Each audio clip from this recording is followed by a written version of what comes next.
Okay, it's 9 o'clock, time to call this special work session into session, and our topic today, we will be discussing procurement policy. That's on the agenda, and then there may be some general discussion on other topics after this. But that's what the agenda consists of today. This is what was published. Okay. Okay, here it is. Notice is given that a special meeting of the Board of Commissioners of the City of Independence, Kansas will be held at Memorial Hall, Penn and Chestnut, Independence, Kansas at 9 a.m. on June 19th, 2019 for the following purposes. A, procurement policy discussion, and B, open items. All right, thank you, Leonard. I didn't have that opened on my screen. All right. I have a request here to address the City Commission from Dean Hayes. And Dean, we will limit this to 3 minutes. Thank you, Mr. Mayor. I'm going to make some brief comments, so Okay. I don't think I'll need all the time. Okay. My name is Dean Hayes. I live at 2625 Rolling Green Drive here in Independence, Kansas, and I'm addressing the issue of the procurement policy that you're considering this morning. There's a few things that I think that in terms of policy, of a policy that need to be addressed anytime you're considering new policy, and that is, does the policy actually satisfy the goals that it was set out to achieve, or does it protect you or solve the problem that is the issue that's begun the policy conversation? Certainly the procurement policy should be designed to protect the city from losses and also protect the employees from unknown issues that they might not know had the process, procedure, policy that is, been otherwise articulated. But it also gives the city and the employees confidence that they are doing the right thing, and so gives them the ability then to move forward on decisions that they might otherwise be stymied on or hesitant on. One of the policy steps, or in what should be included in the policy, is a review cycle. Certain new policies, it's best to review them after a short period of time to see whether you're getting the results that you expected, that everybody is understanding the verbiage of the policy and how it was articulated, and so that they are, the employees in the city and the citizens all know that it is achieving what it was set out to do. Finally, it should, if you're going to have a review of the policy, you should understand how it is that you're going to measure the success of the policy. What are you going to do to say whether it's working or not working? And if you don't have a measurement system in place, it should be included or certainly reviewed soon after the policy is enacted, so that you know how it's going to be, that you as commissioners and the citizens of Independence know that the policy is actually being successful. Thank you very much. All right. Thank you, Dean.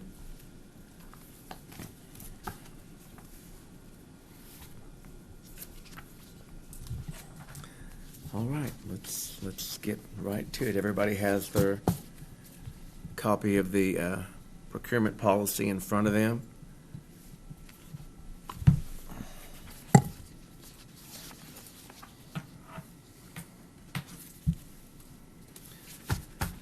All right, who wants to go first?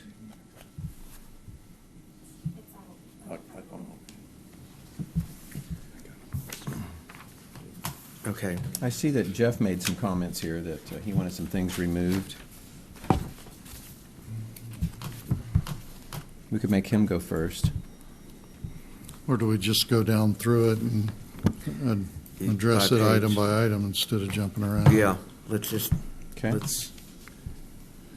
Because if there's no comments on an item, then yeah. we can assume we're all in concurrent. So let's just Okay. look at the items that we got comments and go from there. Then we can back up and do a general if we want to. Yes. Just one thing. That's Only it. one? Only one. Make it a good one. I think it's important to consider when we're going over these items that kind of what Dean said, what the goal of this policy is. And in drafting it, the goal that I was intending was to ensure ethical, effective, accountable practices in our procurement policy, but also to gain efficiencies. And we don't want to step back. We don't want to do anything that would hinder us or render us less efficient than we already are, because I think that's one thing that we need to improve on already. We're already not very efficient. In our purchasing specifically. In our purchasing specifically. There's a lot of administrative things that don't really add value. So when looking at this, I think it's important to ask yourself, for everything that we're going to change, how does this add value? How does this make us operate better? And how does this help ensure those goals of the policy? Well, then maybe, what we need to do, since we've got this, is let's go through our comments, evaluate that. Then we haven't set goals. It's not in writing what we're trying to achieve. And just like Dean said, the effectiveness, a measuring point, there's some things that before we implement it, maybe we need to get that in writing. We've got your goals, commissioners got goals, we got direction of goals. So, we need it in writing to have the measure for the comparison of what our goals are, but to go arbitrarily without that, to keep reminding us, we're going to go back and forth. So, if we go through and today we're prepared to look at the comments here, let's do that. Then let's establish in writing our goals, the measuring points, and what was brought for us in Dean's comments, and then look at that as a whole. I mean, we haven't had a purchasing policy. Well, I know for 6 years that we've been actually in writing going. So, why jump right at once? Let's look at this, then let's look at the goals to make sure that we end up with something that we can measure and operate in the future with. Right. Right. Not just part let's of- implement a purchasing policy because we don't have one. Let's Right. make Well, sure we know I where we're This headed. came out of the 2016, 27, and 2016 audit, that you should draft a written financial policy. It's also just good financial practice and policy as espoused by Government Finance Officers Association. You will rarely see a city that does not have a written financial policy and procurement policy specifically. This is just the start, actually. You should have more general financial policies as well. Again, as we talked about, it gives, at least Lacey mentioned, and Dean mentioned, it gives employees guidelines on how to efficiently administer finances in all areas. So, I mean, that's where it started initially, was the auditor said you should have that, and so Yeah. Well, that's. and that's to me, it's Yeah. basic to have this kind of Yeah. policy. I think we're all in agreement. We need it. In fact, I think I brought it up 5 or 6 years ago when I first got on the commission. Where's our purchasing policy? Where's our bid policy? I'm not saying let's not do it, but let's make sure once it's implemented, that we look at, like you mentioned, your goals, that you write your goals down and we can see what we had in mind, and we can look at the measuring, how we're going to see if it's effective, because you've got to even have a review period set. We're going to implement this now, and in X months, years, we're going to come back and reevaluate and see if we need to modify. But our problem, I think Darrell Unruh said, we'll do a study, we'll get it done, we'll get it bound, and we'll put it up on a shelf, and then it stays there. And that's the tragedy, that we've got to keep coming back, forcing ourselves to look at it and keep it fresh so that it stays current with our needs. So, but I think you're right. We need to know what the goal is And right now, it seems like we need a purchasing policy. Mhm. What's it going to address? I think we heard some good dialogue starting with, but to try and do all that in one setting, if we look at our comments now and then go through that, then once a goal or our goals are set, what we're looking at, maybe we need to go through it again then to reevaluate before it's implemented. No, I'm not talking like a year, but we need to get Yeah. that and get our ducks in a row. Absolutely. This is a great starting point. Yeah.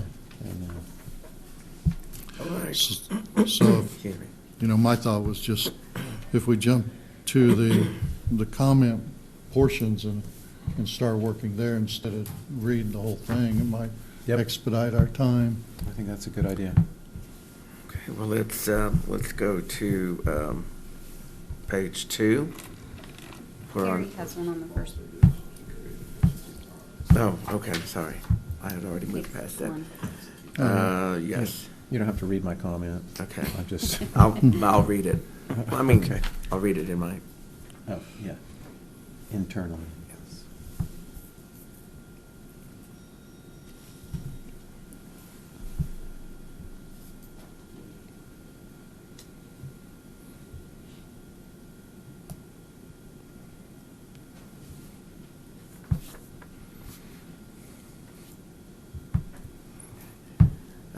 on commenting on that, what Gary had mentioned here about, and we're all in agreement that we do need a procurement policy. I had a chance to talk with Cindy Price over at the city of Coffeyville, who's the city clerk over there. And this was borrowed heavily from their policy. And I just asked her how the policy was working, if she felt comfortable with it. And at the time, she had mentioned that so far things were working. She said the hard part initially was what you feel comfortable in agreeing to, the dollar amounts. She said that was something that was of a concern to them because the dollar amounts were high. But she said that is something that as you as a commissioner, each of you will have to consider if you're willing to, if that's something you feel comfortable with, or that's something you feel that needs to be adjusted. But that was her comment to me on that. And so I did want to pass that along because I did want to see, as city clerk, what she felt about it. And what she thought. And I don't know whether they've gone back and had a review of their policy or not, but that was her initial statement. She said that took a little consideration and thinking if that's the dollar amount level that they wanted to set. And they said that may vary from commission to town. And especially since here, we have had some issues on the financial side. And it does make people leery when we start looking at taking a step like this. So it's something that's in the back of my mind, and I think I mentioned it at one time that I also had questions about the dollar amounts that were listed on this, and that was my concern. So.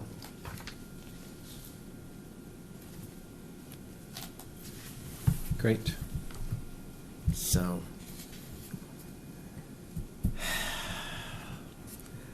okay, moving to definitions. We've had some changes. Section 2, page 2 of 17. And we've had this has been removed under city employee. It just states that an individual drawing a salary or wages from the city. And the remainder of that statement has been removed. That's one of the changes or it will considered being removed. That is a consideration. The starting point for removal, Jeff Jeff had removing just the last portion, that any non-compensated individual serving as an elected official of the city. He said to remove that portion. You and Leonard both started it just right after drawing salary or wages from the city, period. Okay. I will say that the intent of having it more than just an individual drawing a salary or wage from the city is under this policy, both as it's written and how I believe it's being suggested to be written. I think that the commission needs to be included in this definition because you're making decisions based off of the policy. So I don't think it should preclude you from falling under this policy. You don't draw a salary or wage from the city. Well, look at what this is talking about is actually having access to the money, to the funds. And we can't make a decision to go buy that. part. It goes Where by, says that? Yeah, I understand. but it's saying like you would have to then follow the bid process. You couldn't come in and say, we want to buy this, whatever, and because we're making the decision, we're not going to do the bid process. And so that's more of what this is stating. Because it uses the term employee. It doesn't mean the person directly making every single purchase. It's a decision-making party in the process. But we're not an employee. Well, I understand what you're saying, Her intent is to have the commission covered by it. You're saying the commission's not employed, and that's technically true. You could put it somewhere else in the agreement that this policy shall be applicable to the commission. You can stick that sentence anywhere. Okay. I don't, because that would solve that issue. Yes, that is what I mean. But all we do is authorize appropriations. But in effect, once the expenditure has been made or agreed for a service, we can't reject paying that service even if we feel that it wasn't appropriate. Well, there's some bid procedures, I think, that come before the commission. In bid procedure, we authorize the That's in the staff policy. to do that. Well, I think some of them the dollar amounts high enough have to come back to the Right. commission. And that would just be saying that if it does come back to the commission, that the commission would Follow the policy. Have If to you want look to at- exempt yourself from the Well- procedure, that's fine too. Yeah, maybe then that's something we need to look at the wording for that, to separate the two then, of what the commission is allowed to do is if we're authorized to approve a bid, and that's it. But as far as us being what I see as in purchasing, that's, what they say, everything over 3,000. hindsight. They'd have to approve sealed bids. I don't think that's what the language in here alludes to, but we can take a look at that. It's purely meant, like what Jeff said, to ensure that the commission is also following and enforcing this policy.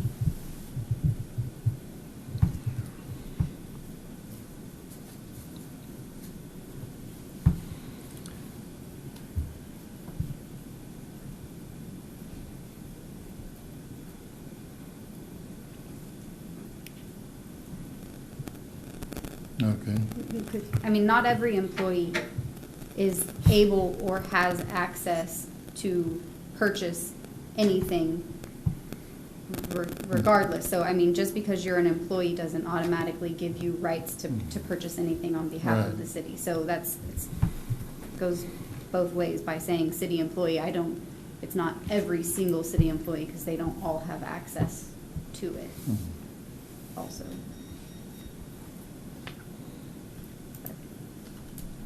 Okay.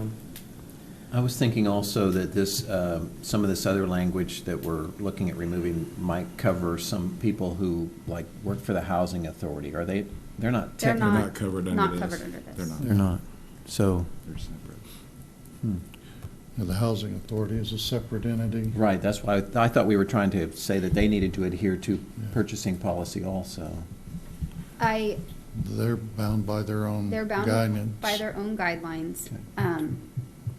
Previously, I'd Same with the given- library, right? Well, but previously I had given the example of the library, they're doing a renovation, Right. which the city is funding. Mhm. Before they started that project, I sat down with them and said, this is the policy that I would like, you have the authority I want you to carry out these processes, but I want you to follow our process Right. to ensure that we're spending that money Yeah. in the same effective manner that is as if a city, if I or Right, it's our anybody money, else, so we it's want our you to follow money, our I want policy. you to follow our policy. Yeah.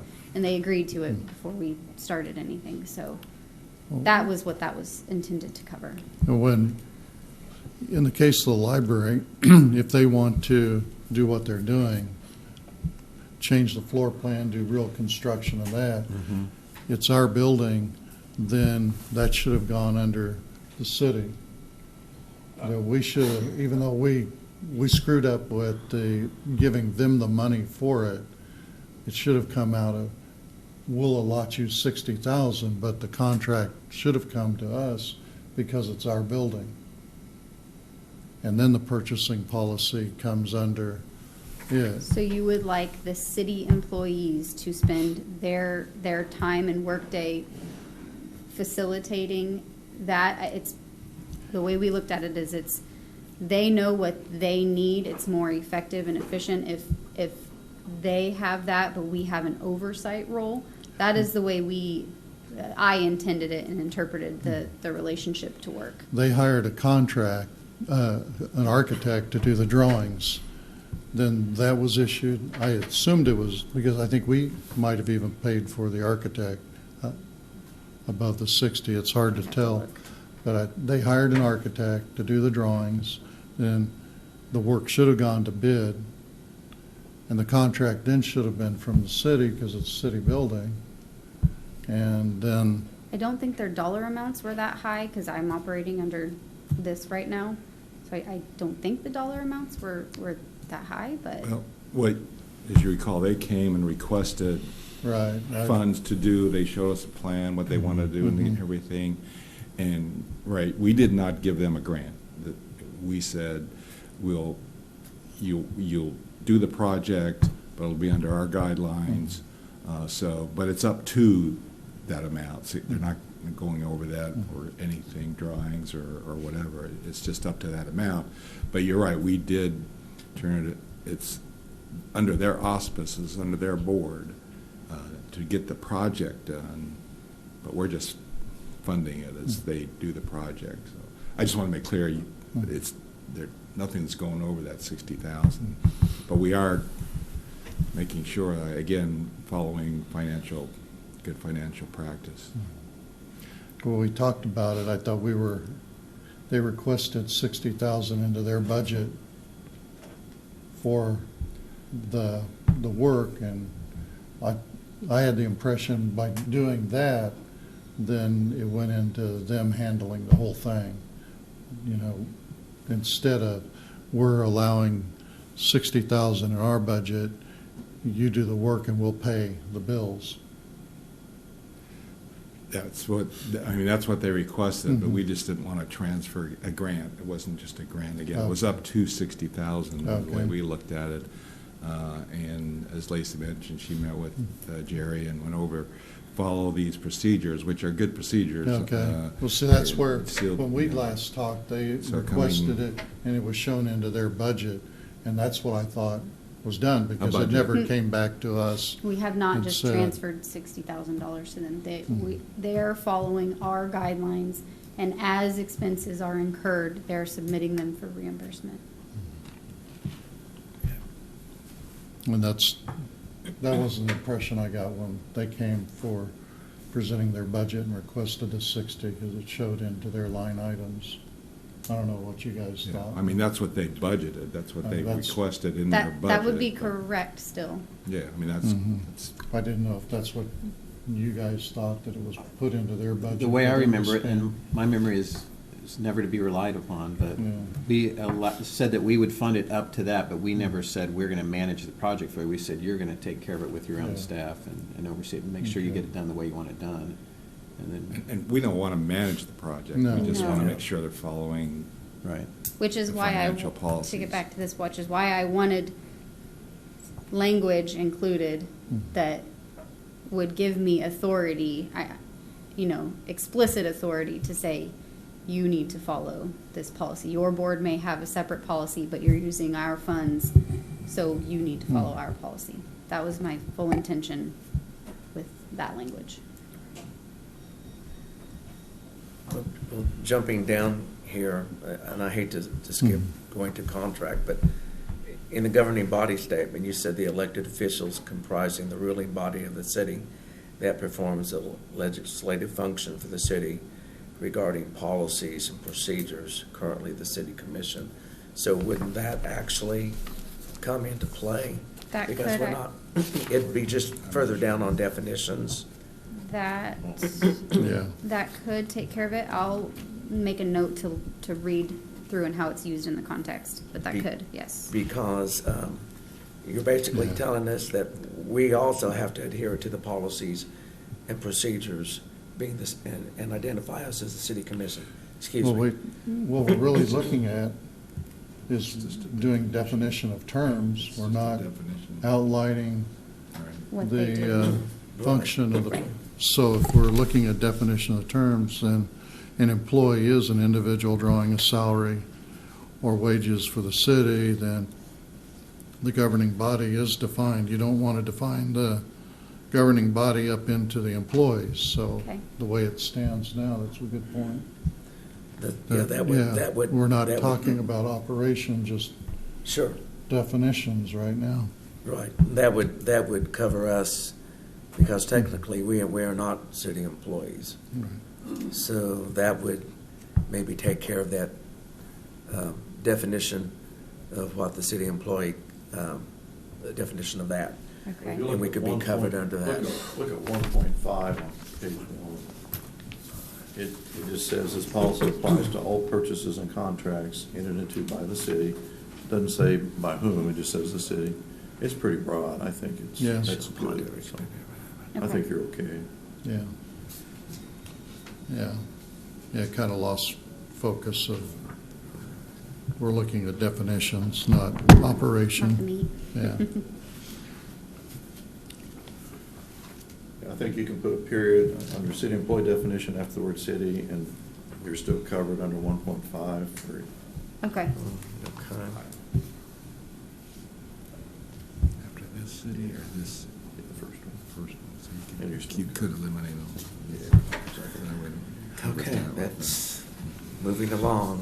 City staff or resource used. Under definitions, we were looking at contract, and it read, a legally binding promise enforceable by law and stated and generally in writing between the city and one or more outside parties, regardless of form or title, for the purchase of supplies, materials, services, professional services, and construction.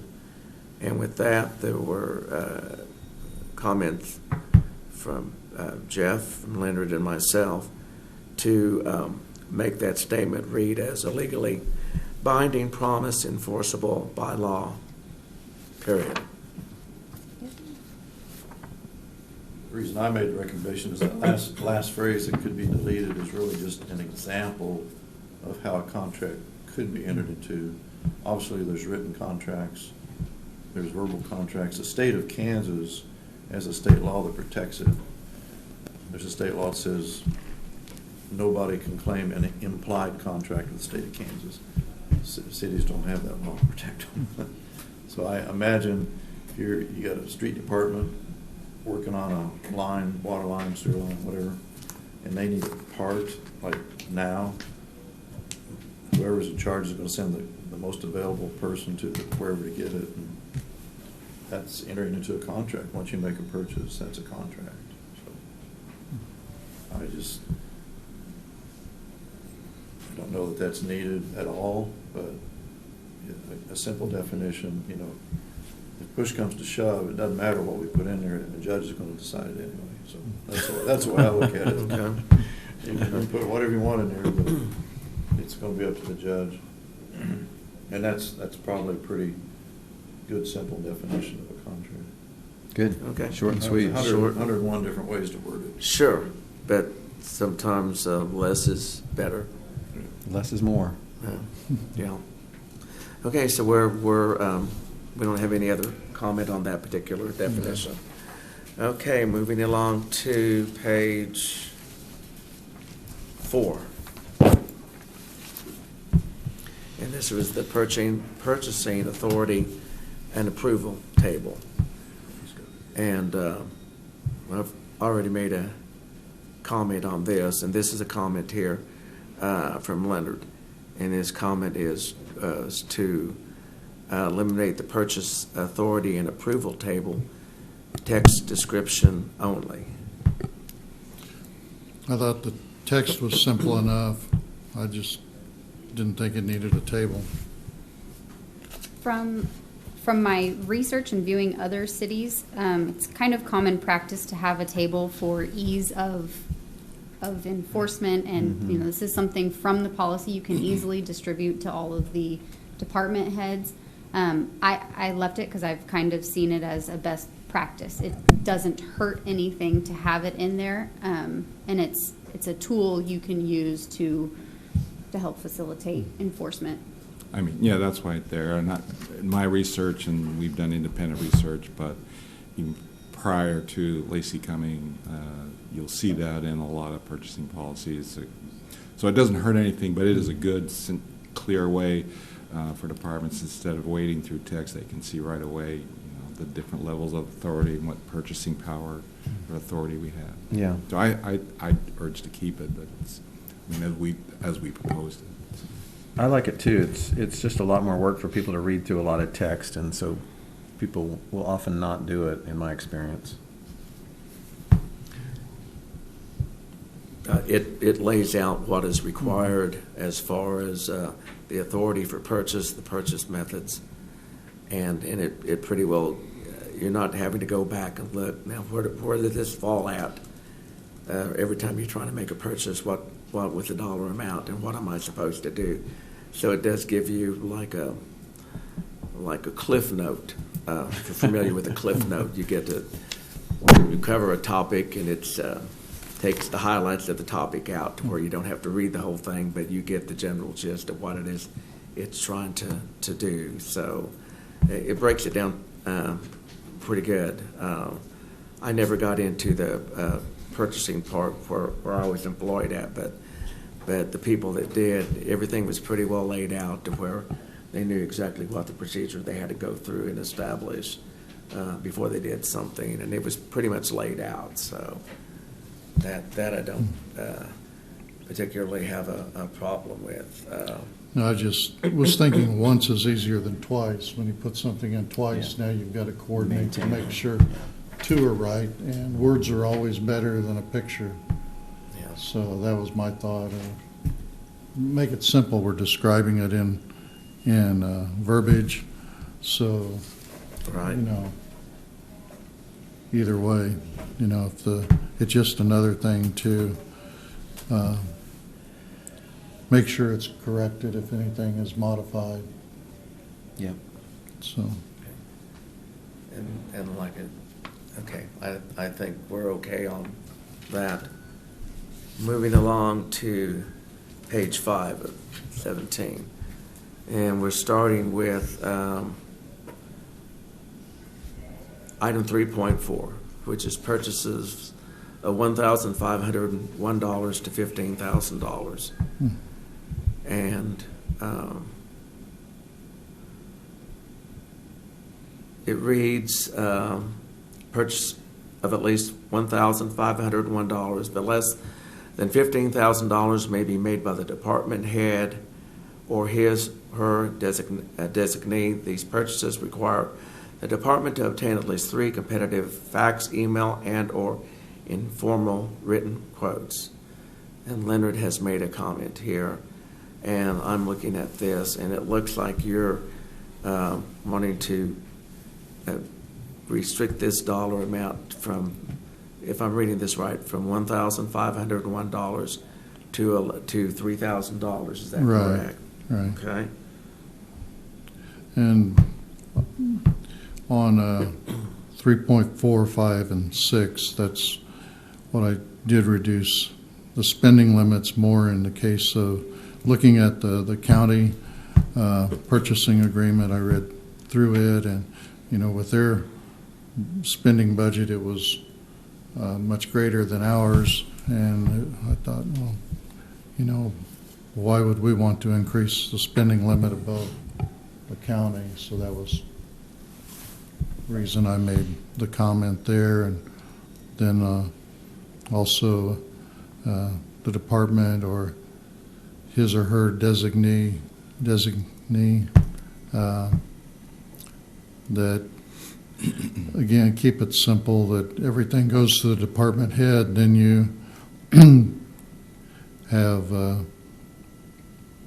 more control on actual spending, that somebody doesn't get a misunderstanding and go out and purchase. We had a little background of some purchasing problems in a department, not knowing how that really happened, but just keep it simple. Department head, and he's the one, or they're the one that has the authorization. So I know that there are always a lot of gray areas in purchasing. Jeff gave the example, they're digging up a broken water main and they need parts, and they send somebody to get them. They're not going to go get 3 bids. They're not going to, they're not going to bid it at all. They're going to go find the nearest place they can get the 6-inch valve they need and get the water line repaired. But they're not going to spend between $1,000 and $3,000 for that. That would be the smaller parts. Well, what if They could. What if there's a Parts can be motor in expensive. one of our lift stations and we're backing up sewage in people's basements and we got to go get a new motor and it's $3,500? To me, it's like we got to have a little bit of latitude in here for them to take care of the issues and not tie their hands where they have to wait 2 weeks for our permission to buy something. No, it didn't. That's a department head. That's Yeah. not the commission. Right. It's like if a motor goes out like that, the department head is going to be aware of the problem, and they're going to be directing where to go. They're going to know the vendors. It's not going to be the guy on the end of the ranch making that decision of where to go.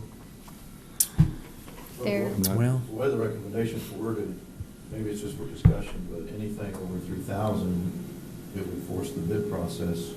In the bid process, city staff can tell you how long that takes. I have some data on that. So it takes a minimum of 10 days for that. So if, under your example, if something like that went out, it's likely going to be in the $3,000 to $15,000 or whatever dollar range. We would have to either call a lot of special commission meetings to get that taken care of quickly. I see us likely foregoing the 10-day period on numerous occasions. It would, I believe, cause a lot of exceptions. Also, I ran some reports to see, what's our population of purchases dollar amount wise. And just to share that with you, under $3,000, we had 5,456 POs, purchase orders, in dollar amounts less than that. wow. And that represented 18% of the total dollar value population. Is that From- one year period? What was that? Just correct A What period purchase of time? order. Period of time. 1 year. This is 2018 is what I looked at. From $3,000 to $25,000, which is the range that you're suggesting we bring everything to the commission. That would add 387 agenda items that you guys would have to come up and talk about, and put 387 bids out for those items. And they represent 27% of the spending population. Greater than $25,000, the quantity was 65 POs, and it represented 54% of the spending population.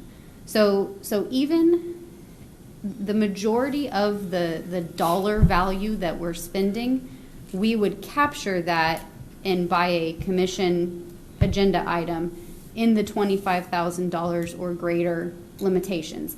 That's why I think that it's reasonable to have those spending limits. Is the dollar value population is really what you're trying to control. You don't want to hinder operations, and become less efficient. You want to make sure that the large dollar value things that are driving our budget are considered by a larger population, a larger group. And I think we accomplish that in the greater than $25,000 limit threshold. You want to bring additional 387 purchase orders or purchases to the commission approval through the bid process. I'm telling you that to put out a formal bid, a minimum staff time would be 5 hours per bid.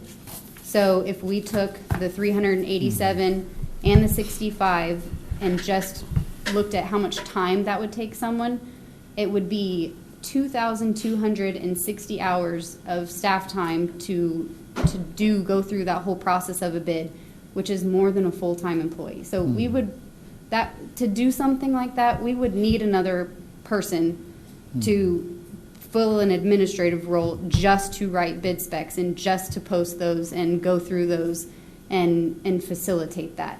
And I don't think that that's your intention or what you want. No, I think there are more effective and efficient means to control those in-between levels of purchases. And I can talk about that a little bit. I already have ideas and things that I've started to implement that give checks and balances and controls within those dollar limits that are before it's brought to the commission.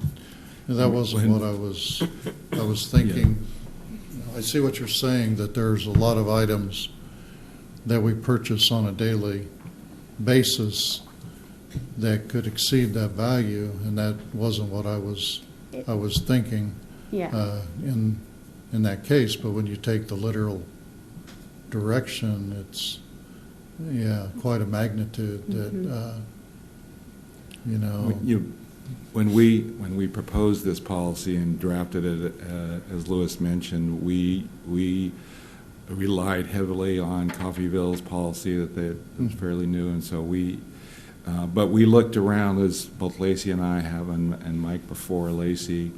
I looked at a lot of cities, and just in my experience in my previous city, we rewrote our financial policy as well, and talked a lot about these limits and what was appropriate and best practice. And you will see cities that have much higher limits in terms of authority up to like the city manager, but 25,000 seem to be a very consistent that you see in financial policies for an administrative, for our type of government, or for mayor, council, manager form, and where you have an administration that can handle these purchases, and it provides that level of flexibility for administration of purchasing, but yet for the higher items, it does bring it back to, as Lacey mentioned, back to the commission on those more significant items. But also remember, anything we're talking about here under the 25,000 has been approved in the budget. We're talking purchases that are under authority for either the city manager or department head. They've been essentially approved in the budget. It just gives us that flexibility and, as Lisa mentioned, control of finances. I see what you're saying.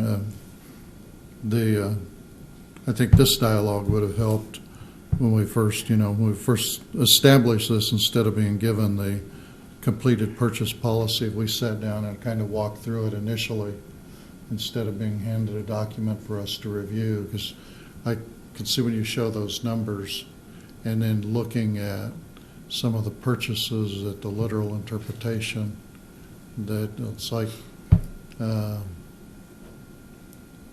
you can have a single purchase just on existence that comes in over that on a regular basis. But chemicals for the water plant are expensive, and you want your water treated.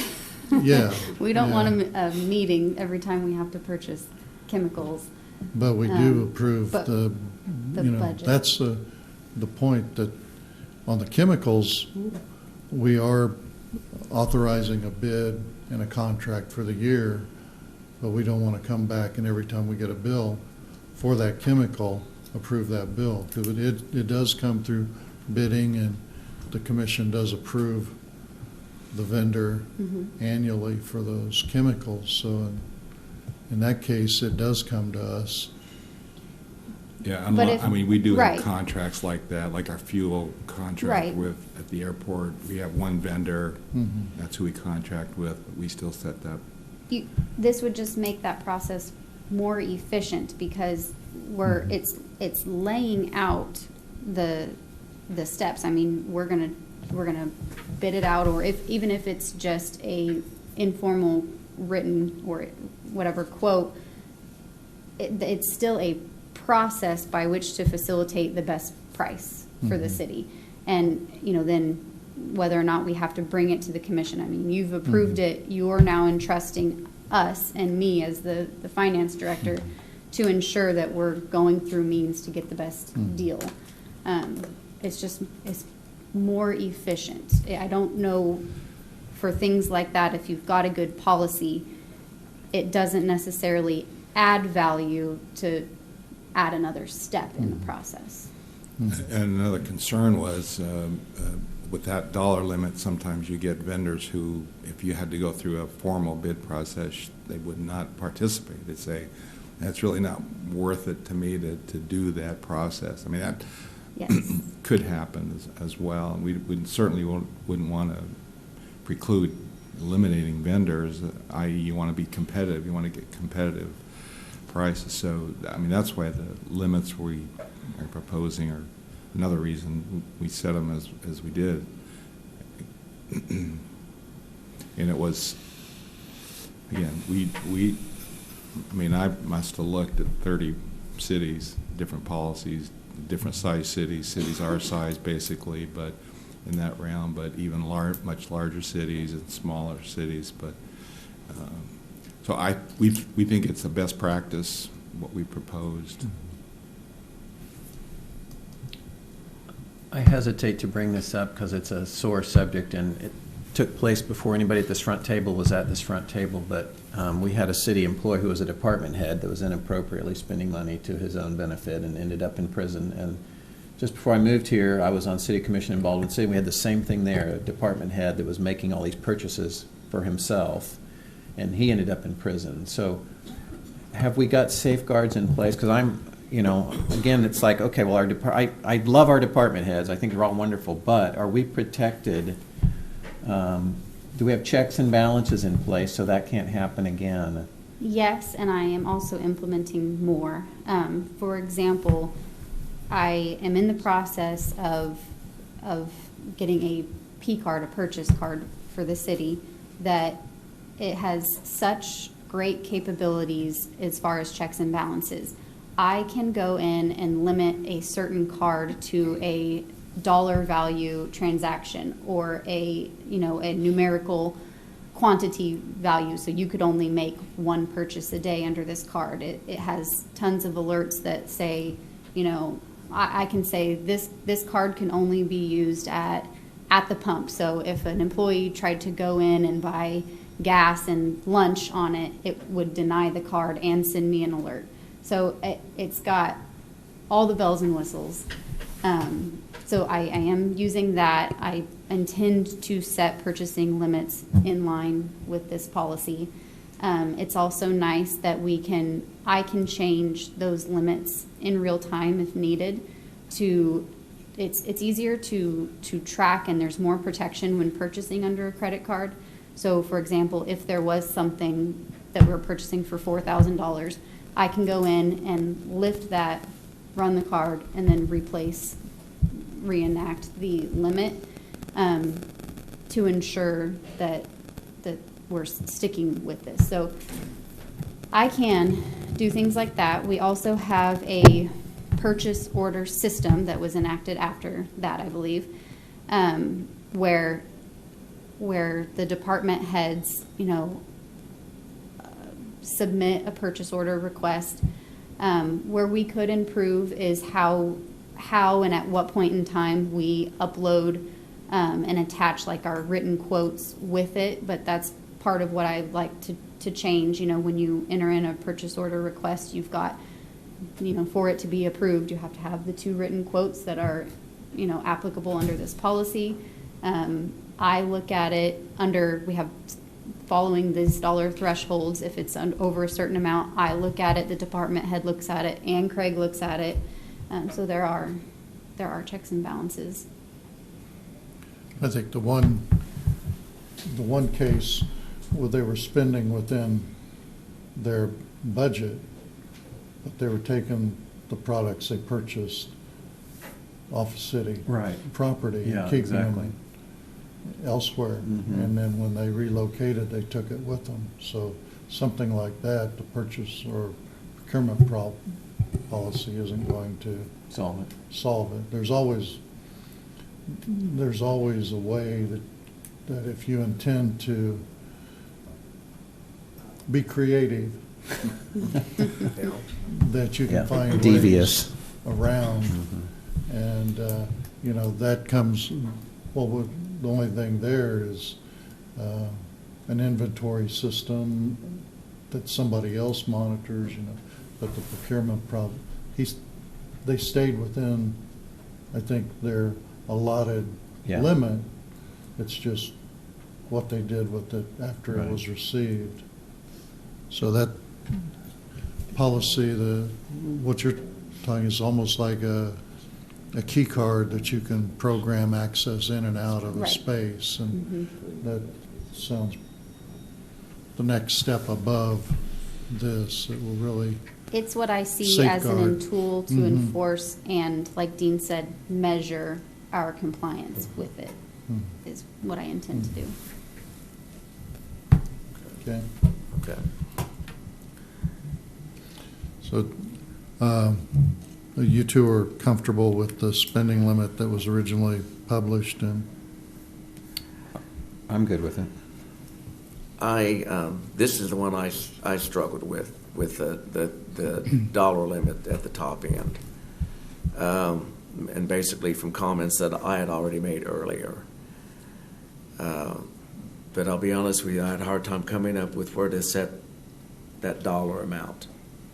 I initially looked at, and I did kind of go back and look at a couple months and look at the appropriations and try to pull out how many were in this dollar amount category and how many were in that to get a better idea. And I sure don't want to end up having to go back and scrutinize hundreds and hundreds of this. Right. Being on the agenda item, It's just not feasible. My lifetime is slowly passing in front of me every time we add 387 agenda Right. items on. And Well, Really slowly. I can interject, we have been basically following this policy in terms of how we've been doing it. Even before we drafted it the first time, the city has been generally following a unwritten, if you will, financial policy. I know in the past for certain grants, the city had to have a financial policy written, which was attached to that grant. So if you talk to long-term department heads or directors, my understanding is, they've been generally following a policy like this in terms of at least getting quotes. Maybe didn't have specific dollar amounts, but they would get written quotes or verbal quotes when they had to do that. But this just lays it out very clearly, the process now needed. Lisa, let me ask you a question here on this, and maybe you got an answer for this or not. You had said 65, you said 54%, there were 65 purchase orders, or that's how I written down, greater than $25,000 for the year of 2018. That's Correct. correct.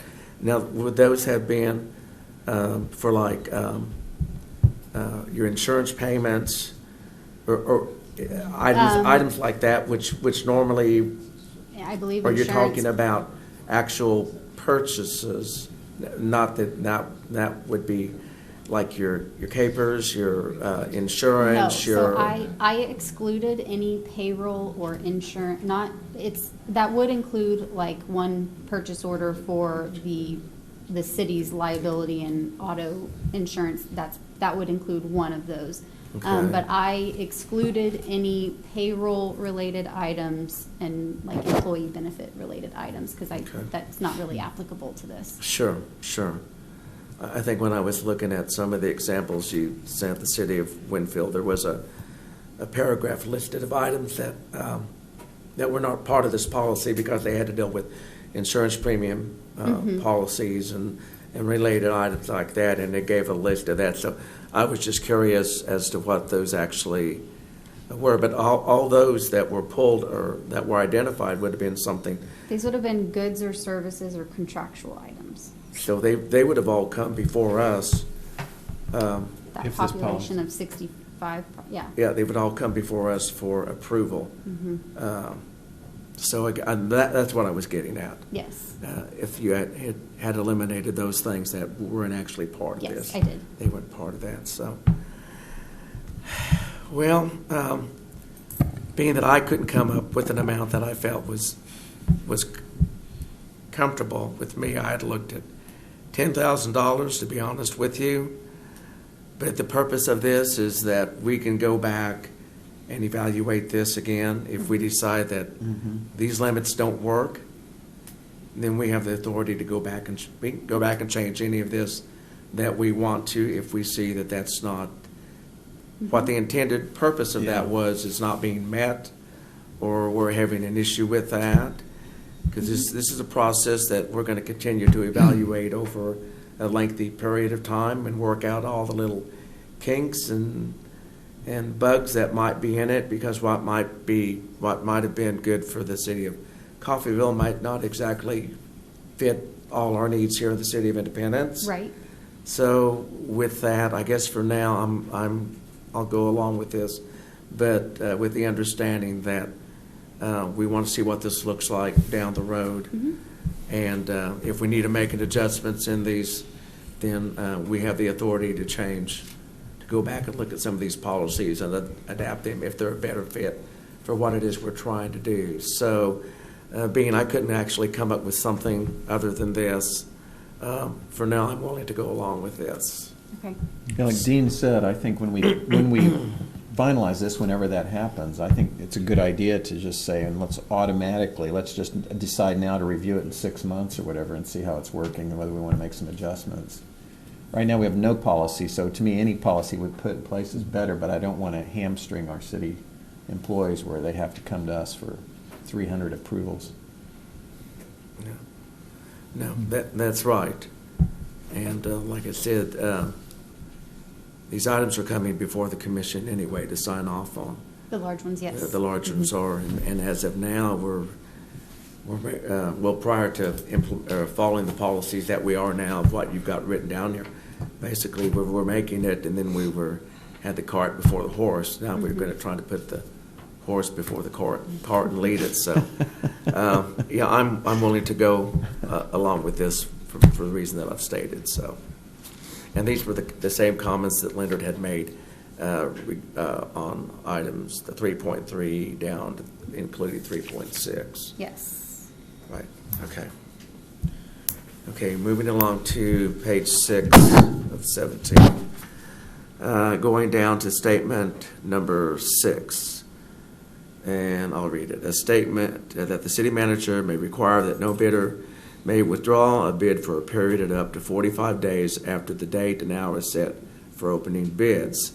And it had added to it, or part of the statement was that a bid may be withdrawn up to 24 hours prior to expiration of the deadline for submitted bids. And Leonard had asked that this item be removed, and I think that also follows what the Montgomery County procurement policy. I believe there's a statement in that also addresses this.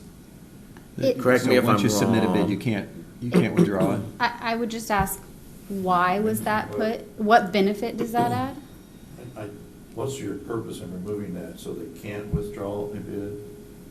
That's what it looks like. Purpose for the comment? Yeah, why would you restrict them from withdrawing a bid 24 hours prior to the bid deadline? I don't think they are. I think they're saying if you take out what you want to take out, they can withdraw the bid up to the last minute. Yeah, Right. And if So- you leave it in, That's your you're intention. saying to assist city staff, if you're going to withdraw your bid, do it at least 24 hours before the bids are opened. Yes. yeah. So that the last 24 hours, the city knows that what they have is what they have. Nobody's going to come in at the last minute and withdraw it. But a lot of times when you are soliciting prices, if it's a discipline item, vendors don't call in till a few hours before the bid deadline. So if you say I have to have all my figures together 24 hours before. That's not if what it I'm- says. It says you can't withdraw it unless you do it more than 24 hours. I know, that's what I'm saying. Well, I'm not talking about submitting, we're talking about withdrawing. Their bid, You're talking about submitting a bid, this addresses withdrawing a bid. Withdraw it after they've already submitted it. If you're going to withdraw, we want you to know to withdraw with 24 hours before the deadline. but sometimes what some contractors will do is I'll go ahead and submit a bid. And now I'll work on my prices and then I'll modify it through an approved fax or email, whatever method is allowed up to bidding to modify their bid. So then, and that's because of getting more update prices the closer it gets to bid time. So when you say I can't update my bid within 24 hours, then I don't know for sure I'll have all the prices in by then, so why bid it? Why couldn't you withdraw your bid at the last minute too? If you want to let them do that, then you delete the language. Yeah, You're talking about like a large construction project or something more than well, giving us a bid for a new police vehicle or something? Anything over 25,000. well, it's not all inclusive, but the statement is all inclusive. Right. Not every item's gonna be the same, but there are some items, just like the electrical work at the lift station. They're dealing with vendors that are gonna give them quotes. Now, I gotta guarantee that I have my price 24 hours ahead of the bid time, because if it comes within 24 hours and I find I've got an error, or I get a different price, I'm locked in, or something happens, then where am I? And then There, if they, I don't think it there's precludes another adding section to for that bid. correction or withdrawal. yeah, I mean, is that what you're talking about, a correction of a bid? well, I'm talking about their submitted bid in general, not the methods to waive it, because that is different. But just to say that you can't withdraw a bid within the last 24-hour time period. I think what you're really talking about is the efficiency of the people making the bids. If they're inefficient, wait till the last minute, you're saying it's okay to withdraw your bid. If you're an efficient contractor and you know you can't withdraw in the last 24 hours, I would set a deadline 24 hours ahead of the bid opening as my deadline. I mean, if you're saying the people we deal with are inefficient, can't do that, then take it out. I mean, really what you're addressing is the efficiency of the contractor. Right. It has nothing to do with staff. It's just, Well, if we want to it get our, does a little, 'cause if we want to get the bids in from the vendors, then just leave it so that they can withdraw. Well, wait a minute.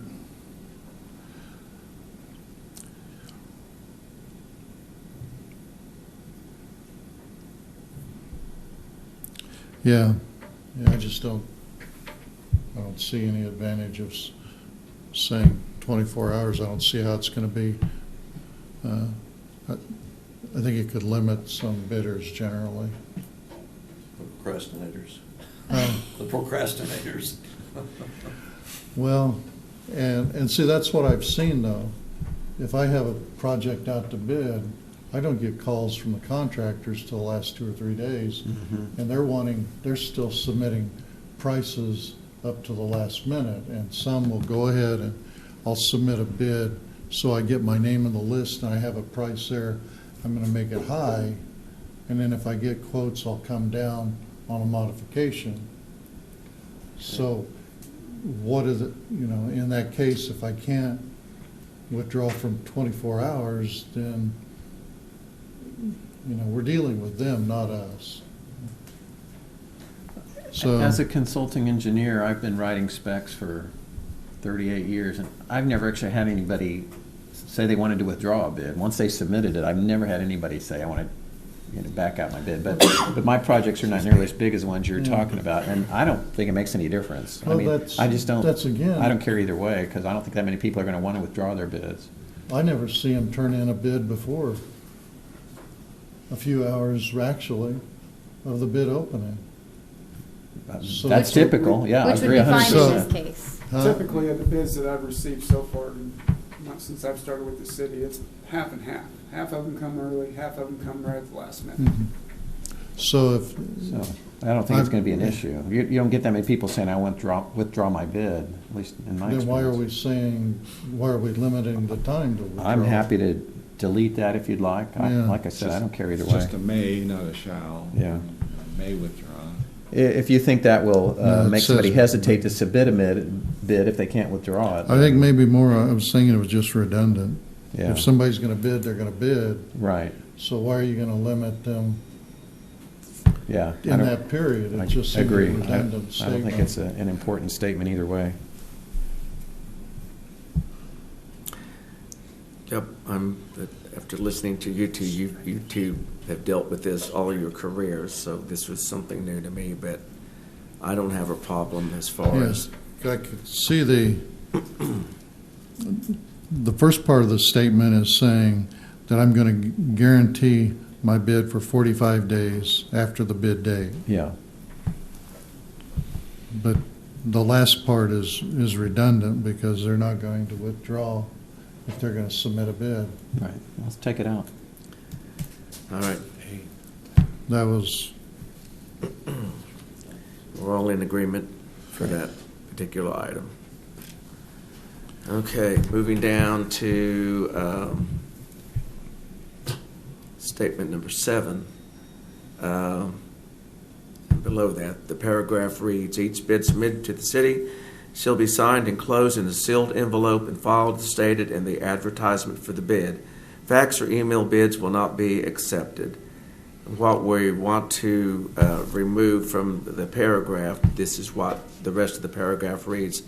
The city manager may waive technical irregularities in the bid requirements in this purchasing policy or in the advertisement of the bids if the city manager finds that such waiver does not compromise the integrity of the bidding process. And Leonard, you had several comments on that particular statement. I think in general, it was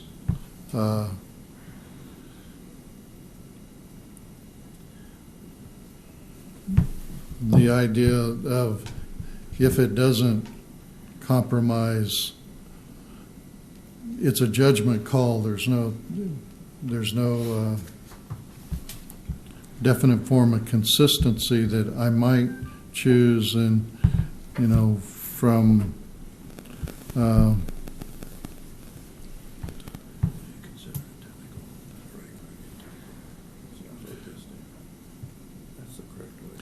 if we receive a bid, Put the comma in the right place. So that makes I think a technical irregularity would be something that, I think a typo or Jeff just had a good example. misspelling or. What if you, I could what see if you that- intended to put 100,000 down, which is the top one, but you put the comma in the wrong place and left only, and that's a technical irregularity to me. Yes. Yeah. That can happen for a bid. I think It you need to wouldn't- allow for it somehow. And it wouldn't yes. need And the governing reason body that to it's the city manager may change waive that. these technical irregularities is the staff has to evaluate and come up with a recommendation prior to bringing this to the governing body. You change the city manager to governing body, we now have to come to you in a meeting, ask for your approval to waive this technical irregularity, and then evaluate, and then come back. And Yeah. it's that it's not in the right order. I guess I was looking beyond the technical evaluation, like you're mentioning, of a comma or something like that. I was looking more like time, more procedural. Something major, right, significant. Right, that, you know, 1,000 versus that it could 100,000. cause more confusion of, well, what about time? Well, he's a little late, a few minutes, you know, I probably read it beyond the Yeah, technical. Well, technical thing wouldn't be they haven't submitted on time. Yeah, You know, oh, they're 10 minutes late. Well, That's we addressed adhere elsewhere. to that rule. You know, you're either on time or you're not. yeah. You're disqualified bidder if you're not on time. So, I mean, as a city manager, that would not be a technical thing. In that case, I wouldn't, you know, even say, oh, please So- waive it and let me bid 10 minutes late. And that's, Yeah, sorry. so what you're saying technical would be like typos, or what if it's delivered on time but to the wrong office? You got it wrong.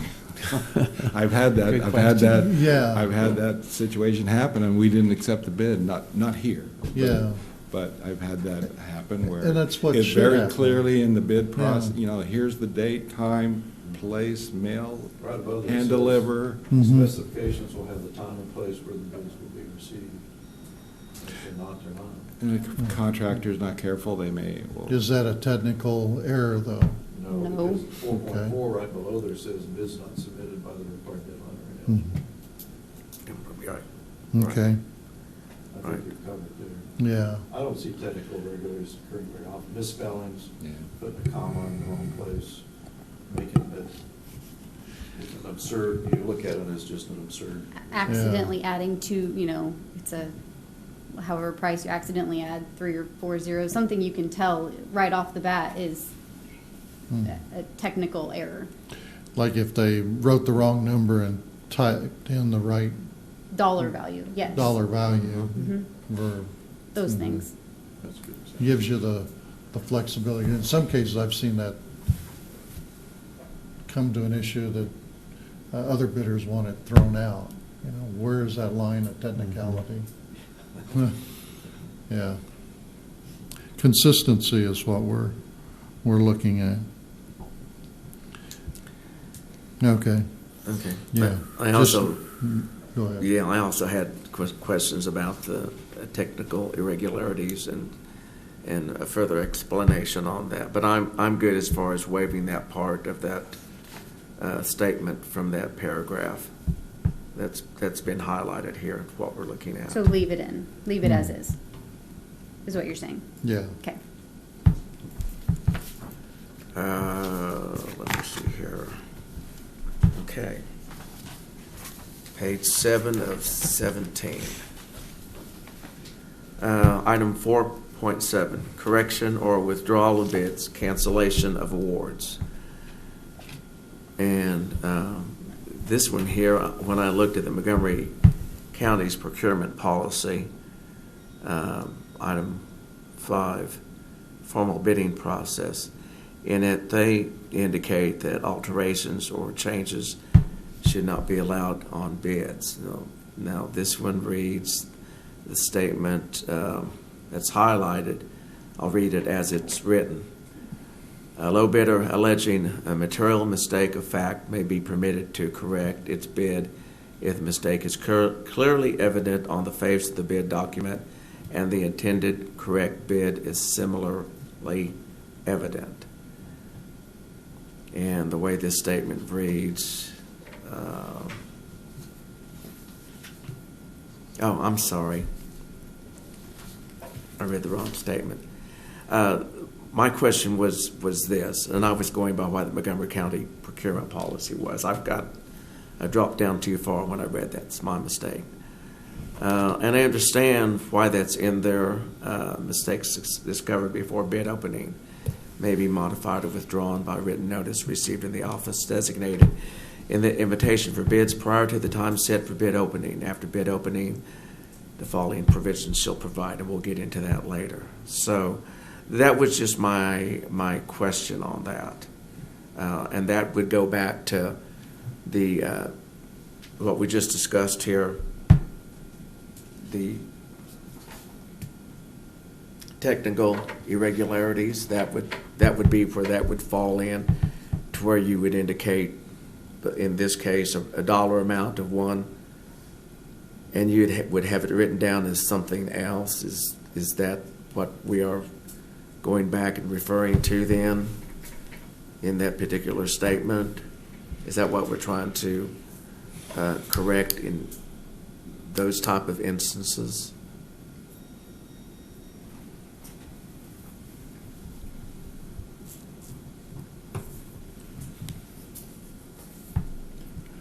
I think this is after the award after the bids are open.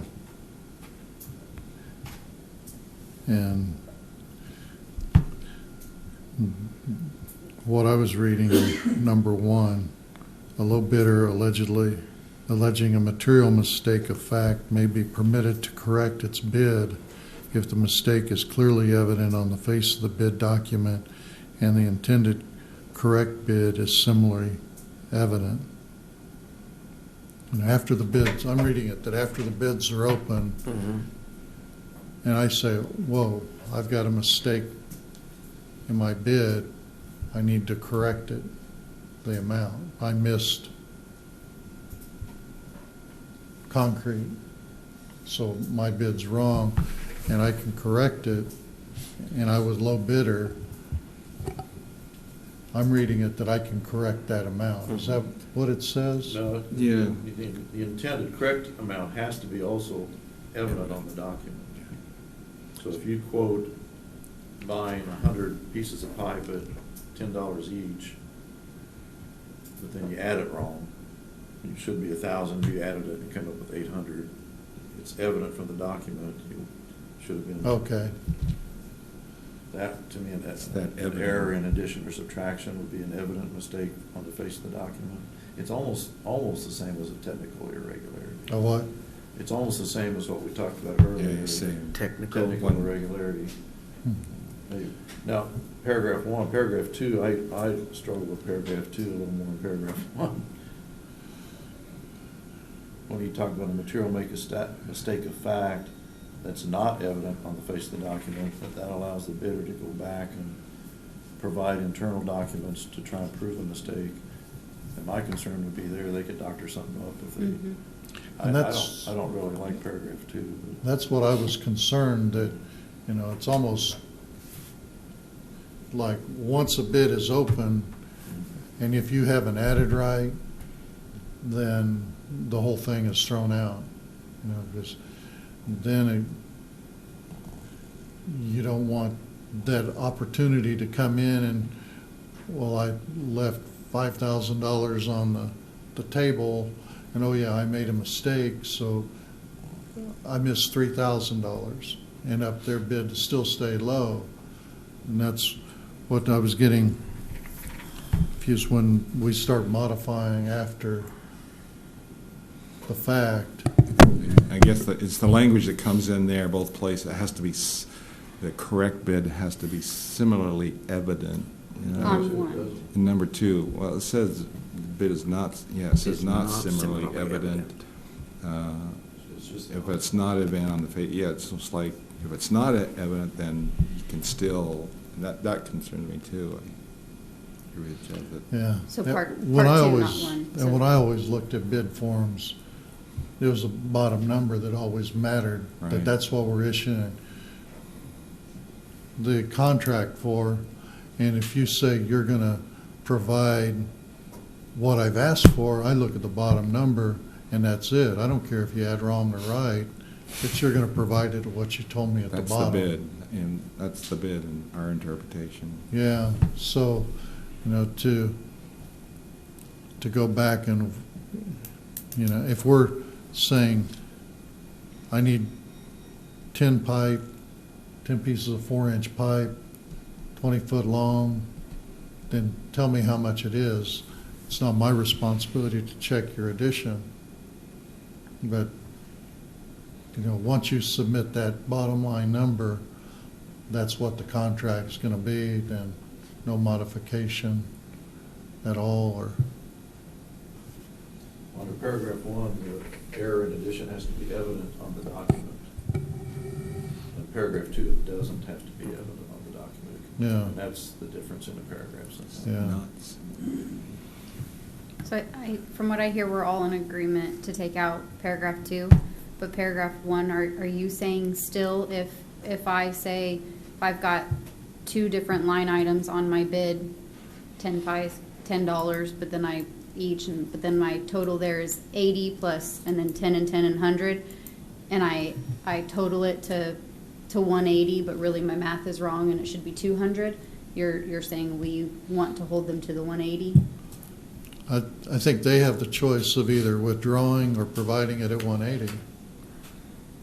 It just makes it simple for you, that you don't have to go through and now recap all their math and recheck all their taxes and their labor, to do that. That if you want to make it simple, you say, I asked you for this, and you said you can do it for this amount, and now you brought in a mistake. It's either, well, will you honor your bid, or do you want to withdraw your bid?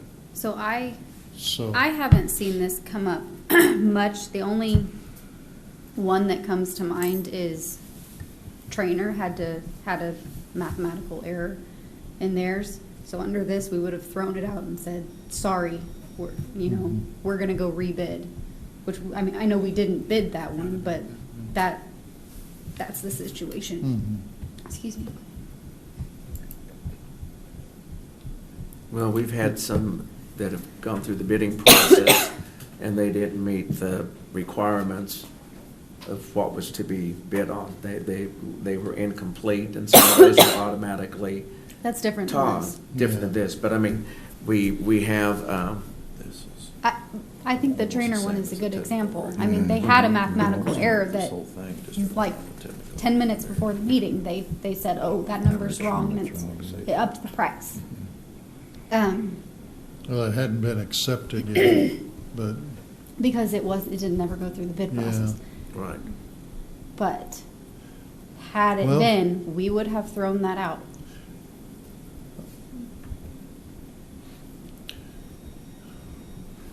Most cases, large items, do you want to double check?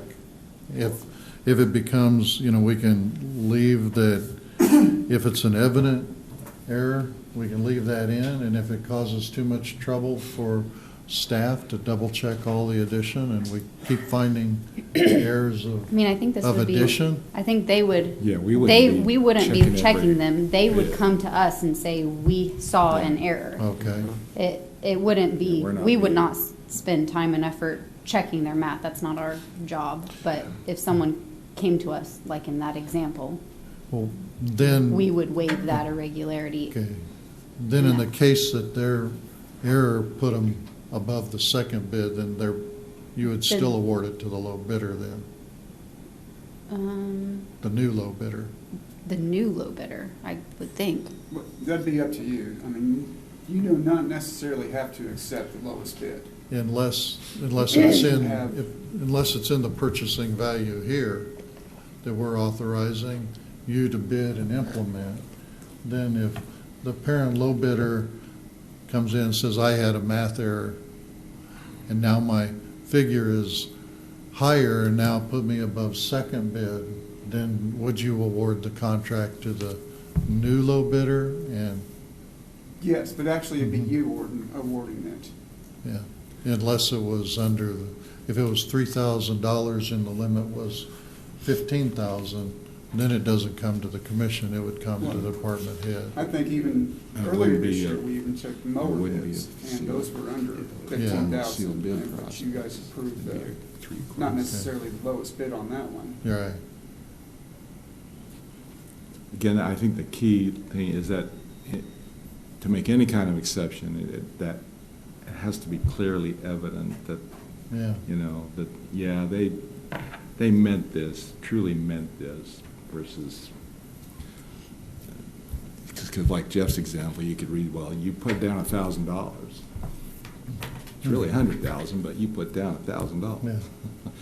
So, But I was just wondering then, when you allow the modification, because if I knew that, I'm going to misfigure to be low, and then my correct number when I come back after it bids. It, To me- then it wouldn't be clearly evident on the document, probably. In the majority of cases, you wouldn't be able to support that by the clearly evident portion. And it's still discretionary with the city manager. It's not- Right. It's not mandatory. And I worry about under 4.7, a contractor alleging a mistake, and city manager disagrees. We don't want to leave any wording in there that would give the contractor some leg up in court, to force the city to. So I think at the last, under 4.7, the very last sentence, where it talks about written determination made by the city manager, I think I would add in the sole discretion of the city manager to make it clear the contractor can't force him to do it. It's the sole discretion of the city, not the contractor. In other words, they have a good faith disagreement. Contractor says I made a mistake. City manager says it's not evident on the face of the document. I reject the argument. You don't want to give the contractor any legal basis to go to court and make you accept his mistake. Mm-hmm. So that would be my only concern there. Jeff, I have had some cases where, let's say we're replacing rooftop units on a school. We had one school district that was replacing 25 rooftop units. The manufacturer, we decided to go with Carrier. Their price for their 25 rooftop units was $500,000. So we're expecting all the bids to be $600,000 to $700,000, and all of them were except one, which was like $250,000. And you're like, okay, this is obviously a mistake. You've made a mistake. You got the wrong pricing on your rooftop units. So we let them withdraw their bid, because when the bids were open, they know now they've made a huge mistake somewhere. So That would have to come to commission, I think. yeah, okay. I mean, since Fair enough. under a formal bid process, since it's formal, yeah. and I've they've had- submitted a bid, we wouldn't recommend them, but you would see who bid, and Gotcha. So not let them just withdraw their bid, but could- recommend to that. It was always you had to be qualified, had to meet the bid specs, and obviously they didn't meet the bid specs. Yeah. And we've gotten proposals just on different things, not a formal bid process, but we always look, have you understand the scope of work? Well, take the lift station. Right. We had bids Perfect example. ranging from $30,000 to $100,000, and I don't think, there was full understanding of and that wasn't a formal bid process, granted it, but once we laid it out, it did change. Once we rebid it, if you will, we got new quotes. So that's when we open a bid, we say, we don't think you met the bid specs. Or sometimes you do get a bid that they just don't put a price in, say, I have a list of things you want outlined or specified. And sometimes bidders they'll just put a dollar amount in there. They won't bid on it. Or like sometimes we bid on a couple different mowers or cars. Some will bid on one, not the other. We want a total, but sometimes it's. And that's in the invitation to bid. If they're going to leave it blank, they have to be instructed to either put a 0 or no bid, Yeah. because you don't know at the end. And we had a project that the low bidder was extremely low, and the problem, if you have the knowledge to recognize that there could be an issue with the bid, you've got to notify the bidder and give them the opportunity to pull their bid. But modifying after the fact always becomes Right. Yeah, that's. a problem. That would be few and far between when you actually, to me, in my experience over the years, I haven't seen it very often, but We get that a Were lot you- with like the chemical bids. People will not bid on certain items just because they don't carry that item. Right. And they should put a 0 Right. in that line item so that you know A they lot of them put didn't overlook no it. bid or Yeah. Because it creates a problem to come back later and well, you saw I didn't put a figure in there. and I intended to, I just missed it. Now I'm going to put a figure in. Now it modifies their bottom line. Now, how do you act upon the modified bottom line? Do you still honor that, or do you look at the next low bidder in the chain of sequence? We did specify a time frame on this, didn't we? Well, Time frame for. Now for bids, public notice 4.2 is, I think it says, the bids have to be no less than 10 calendar days after the public notice or something like that. It's 10, yeah. It's 10 days. and then do they have 45 days for 4.7?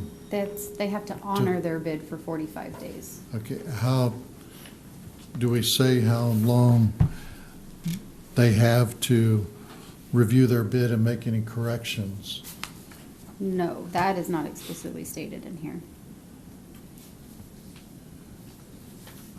Why would you have that? To know you have That a would valid bid, For so, the contractor to review its bid and make corrections? well, if we're saying that they have the opportunity to review and modify a bid that's in error,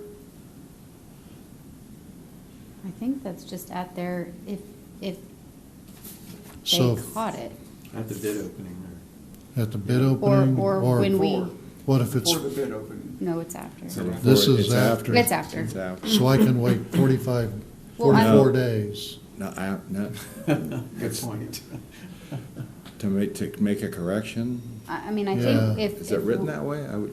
No, it's not written at all on Well, the that's why, correction. to me, it'd be almost immediate, that once the bid Yeah, are but open, that it they doesn't say. say. Yeah, so that's what I wonder, if we Yeah. want to put a, Oh, I can see I made a mistake right at the bid opening. Right. that's why I wondered if you don't say and you're guaranteeing your bid for 45 days, then does that allow me Will to? they give you Or do 45 days? Or do you want to say, any corrections need to be made within 48 hours, 24 hours, 48 hours, or some period, so it doesn't linger? Yeah.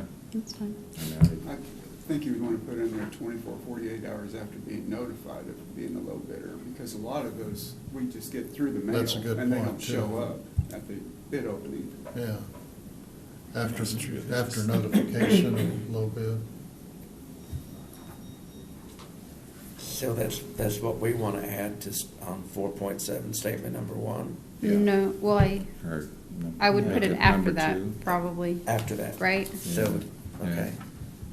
So you're Let me saying read. Yeah. notify, the statement was notify, I would move, I think, Jeff, correct me, on 4.7, I'm keeping number 1, and I would replace number 2 with a time limit.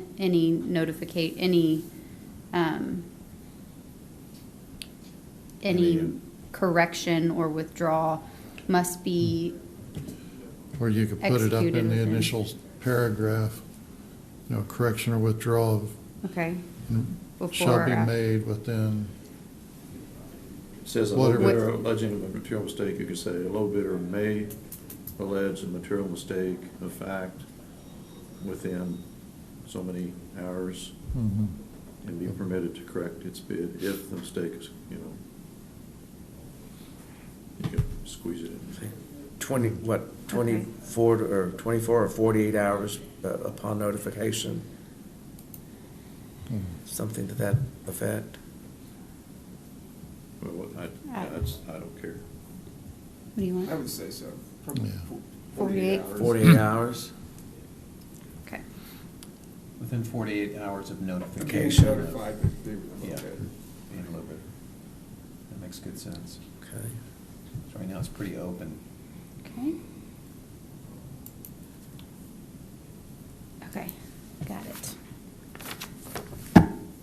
And then I have at the last paragraph on 4.7, I have a note to change it to all decisions to permit the correction or withdrawal of bids or to cancel awards or contracts based on bid mistakes shall be supported by a written determination made by the city manager at the sole discretion of the city manager. All right, I would put that in there Okay. just to Yeah. eliminate any okay. chance of full court. Okay, that last statement is added to the time limit notification correction, or we're talking about the last paragraph on 4.7? The time limitation, the 48 hours. What is we just talked about with the notification of being the low bidder, they have, within 48 It's hours. up here. Oh, to the Yeah, I'm gonna top. put it in, I'll either put it in the first paragraph or that at number 1 and interject it okay. in there. Okay.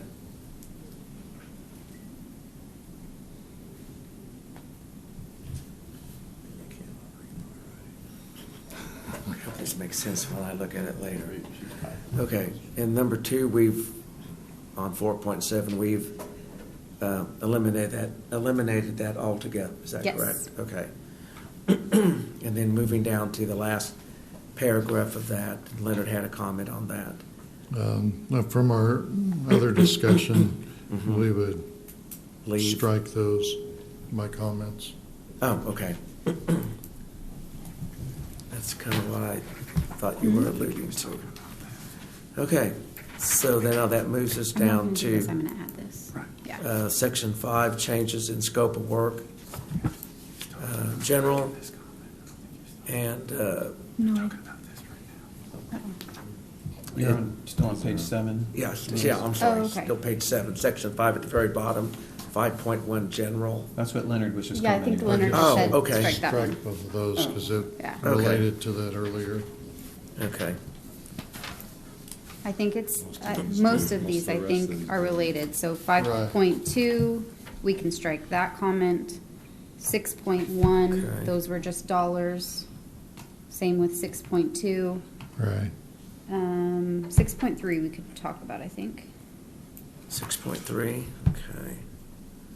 Except this is another, I think, Let me see if it related to that other part. Change orders, exception.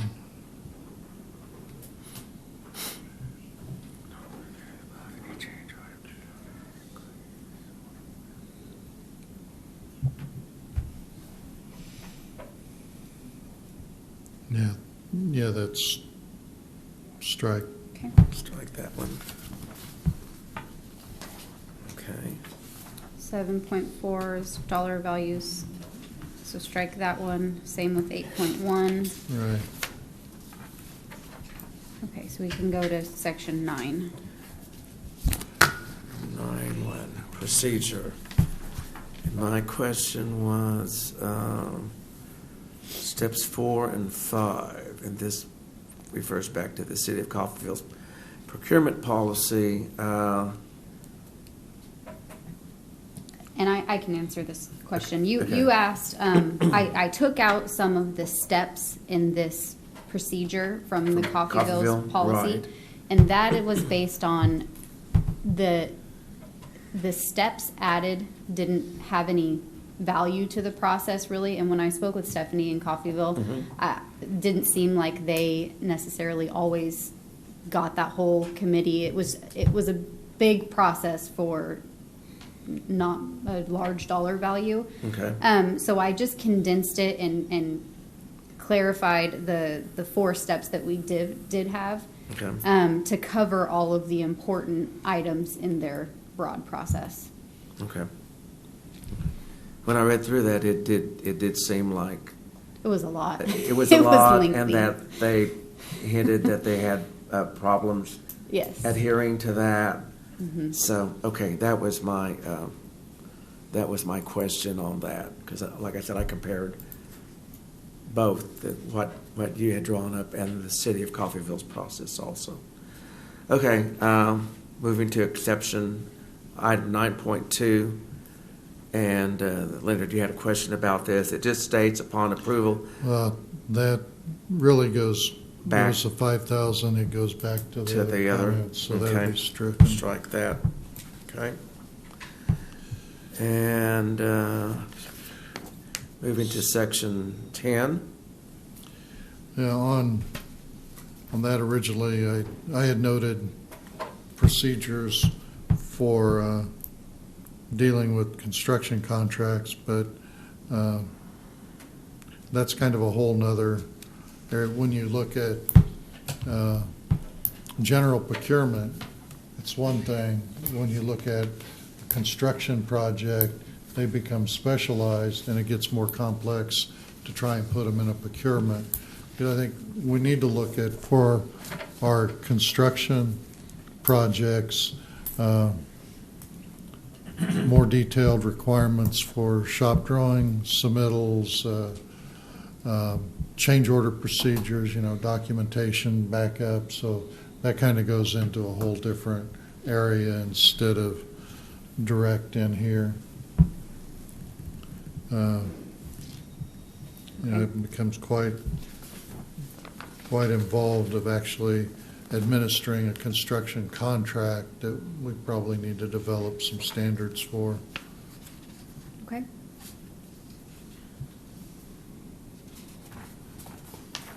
Okay, section 12, I think you want to strike that one. That one, the same was the limit Yep. that we talked about before. Okay, 12.2, strike that. We've already gone over the walled lift station example. Yeah, Yeah. that was based upon that Well, limit, so. Okay. And then section 13, local business preferences, where it says local vendors shall receive preference in the amount up to 5% of the lowest responsible and responsive bid. And my question was just, the city of Coffeyville had a $5,000 limit and had a 3%. So I And why? I took that out because we want to promote working with our local vendors. So I didn't see any value added by putting a dollar value limit on it, because that excludes any local preference from any larger contracts. Okay. So, I mean, if you guys want to, but that really would then just point to small dollar value projects. We'd give local preference. Large items, we wouldn't. Sure. But then it kind of goes into our construction projects that our local might be a subcontractor to a general for a building. So it probably goes to a different area again, that we need to look at a different procurement, that if we're going to look at preferences in those cases where we're looking at local electrician, plumber, and HVAC, then do we want to set up that we want separate bids for those individual items so that we can give, you'd have a general contractor, I mean, but he that lists these sounds- separate, so we could, or, Sounds like it an can, administrative nightmare, but Well, no, it can be I mean- done. It's it not can be that- done, in fact. But you don't want to have it in the procurement It- policy like this. That would be something else to consider for a Yeah, I different. mean, in New York State, they hopefully have changed, but when I worked there, you had to bid separately, those items. And it was always up, there was always, and that was union-based. I mean, unions got that in there that way. And studies show that added anywhere from 20 to 25% cost to a given project. So it was always being challenged or trying to get that lot. Hopefully it's changed, but we did it that way. And so what I'm saying is, I'm not sure we'd want to go that route, because I think it adds costs and this would be issues more with- looking at, machinery or some sort of Yeah. equipment, if it can Buying be. a mower or Yeah. a car. Yeah. I mean, That's what, I think there's another area that we get into, though, and that's a problem These that were you construction addressed. That there was one project I had that the governmental agency had this policy of awarding local, and it went with the general contractor to bid, but they wanted the painting, the drywall, the floor covering, the electrical, everything. And now then they were going to pick to give even the paint supplier. Well, then now the general is basing a bid that I have to manage the project, but now I don't know the performance of my subcontractors, and I'm the one that's there to lose money if it doesn't complete on Yeah. time. Yeah. So, That does sound like an administrative nightmare. yeah, so when you know, I think there's something we need to maybe in another document address those type of projects that, because if you say, I can be 5% low and I'm an electrician and I'm bidding on a new air-conditioned doghouse. Well, you say I can be 5% lower than the electrician or the plumber or the brick mason or the painter. Well, now how do you fit that into that document? So we might want to set as the primary, maybe the Yeah, just primary over the primary contractor. contractor. Just a total amount, not get into subs and whether they have You don't local. only deal with the and general contractor, you don't and just- control who the general subs with. it's a subs. But you can do it like Craig has said, and I've had that They do in happen New on York, apparently. projects. Yeah. I At had least they it used to. happen on projects, so we had to bid. Never seen it happen here. Well, there's a lot of things happen here that don't happen anywhere else. That's true. That's true too. If you have a general, unless it's in the contract with the general, that you can reject a sub or make him pick a sub, it's Well, not gonna happen. Usually though, then you have to break out those bid items separately. And it was That would We be a don't wanna- contract negotiation with the general, and you'll just deal with it as it happens. at bidding time, Yeah, yeah, you put that in your bid spec. right. That's why I'm saying, you don't want to do it here, Well, I but don't- I if think- you go to another bid form. I think this just says you can, it Yeah. doesn't say you shall, Mhm. and it's up to, and it's, I think like Lisa said, it's like if you're buying a Ford F-150 for the street department, Mhm. and you have Quality Motors and you got a Ford place out of Chanute, and quality was a little higher, but within 5%. Mhm. You might Yeah. want to You can, you don't have to, you can still go ahead. and- Yeah. vendor. Actually, it does say shall, though. It says they shall receive Shall. preference. Okay, well, it says shall. Should, I mean, do you want me to change may? That's Okay. up to commission, but yeah, Hmm. I did read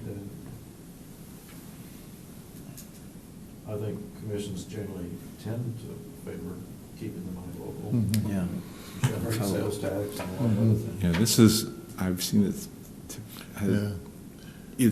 each cities either have this in there or they don't. Sometimes a lot of cities just don't have a preference at all. They just say we want the low bid no matter what. But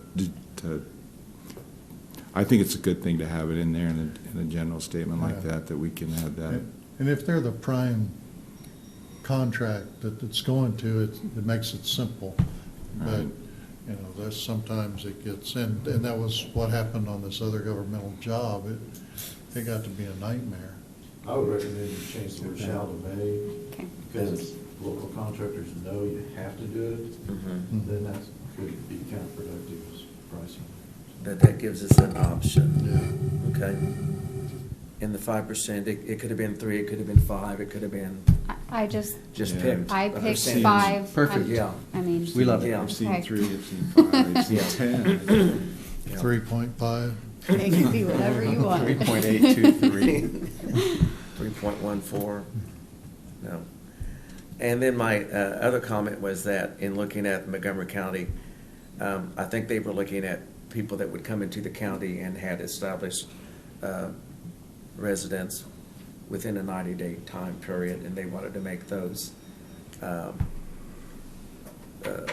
businesses part of the process. And I think that's, I'm just going by why I think they put that in for countywide.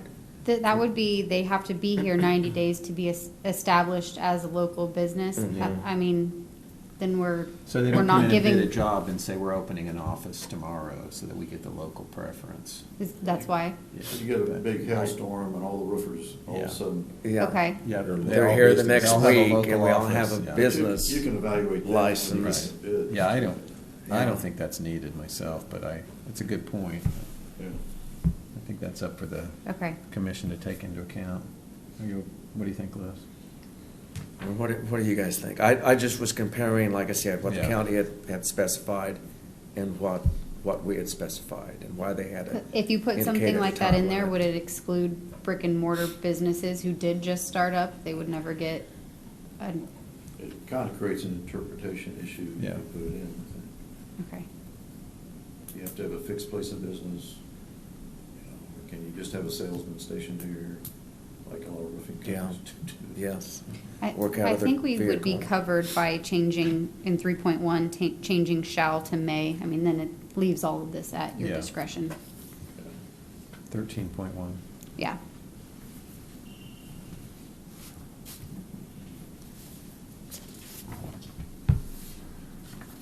Okay. Okay.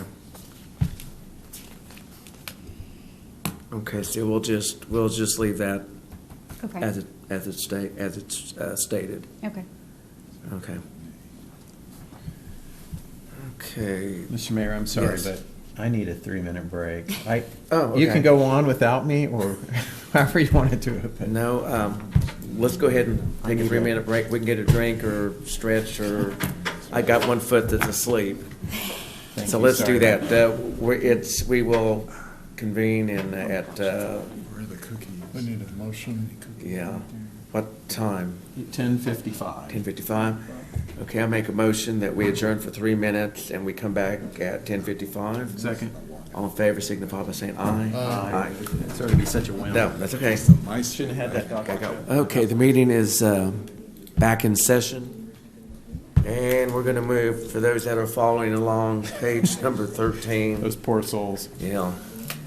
Item 13.7, which is minimum insurance and bonding requirements for contract awards.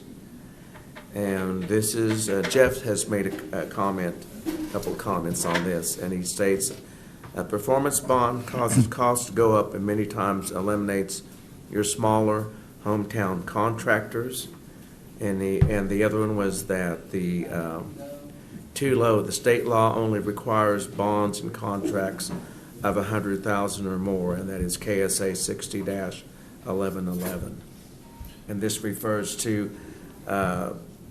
item number 1, where a performance bond on the part of the contractor for 100% of the contract price for any contract exceeding the sum of $40,000. This is only going to apply to construction contracts. Okay. Performance bonds are for the protection of the city, but the state law adopted by the state legislature, which covers the entire state, Right. says under 100,000 you don't have to require it.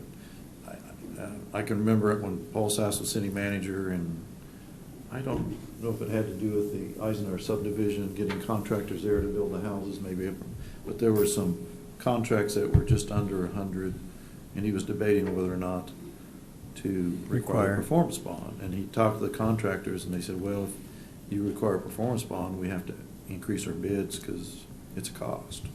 Right. And performance bonds, if you guys, you're familiar with what a contractor has to do to post one? Yeah, Some of your smaller contractors wouldn't qualify for a performance Right. bond it's a big deal. because they don't have, the insurance companies that issue the bonds require the contractors to have assets to back up the amount they're covering.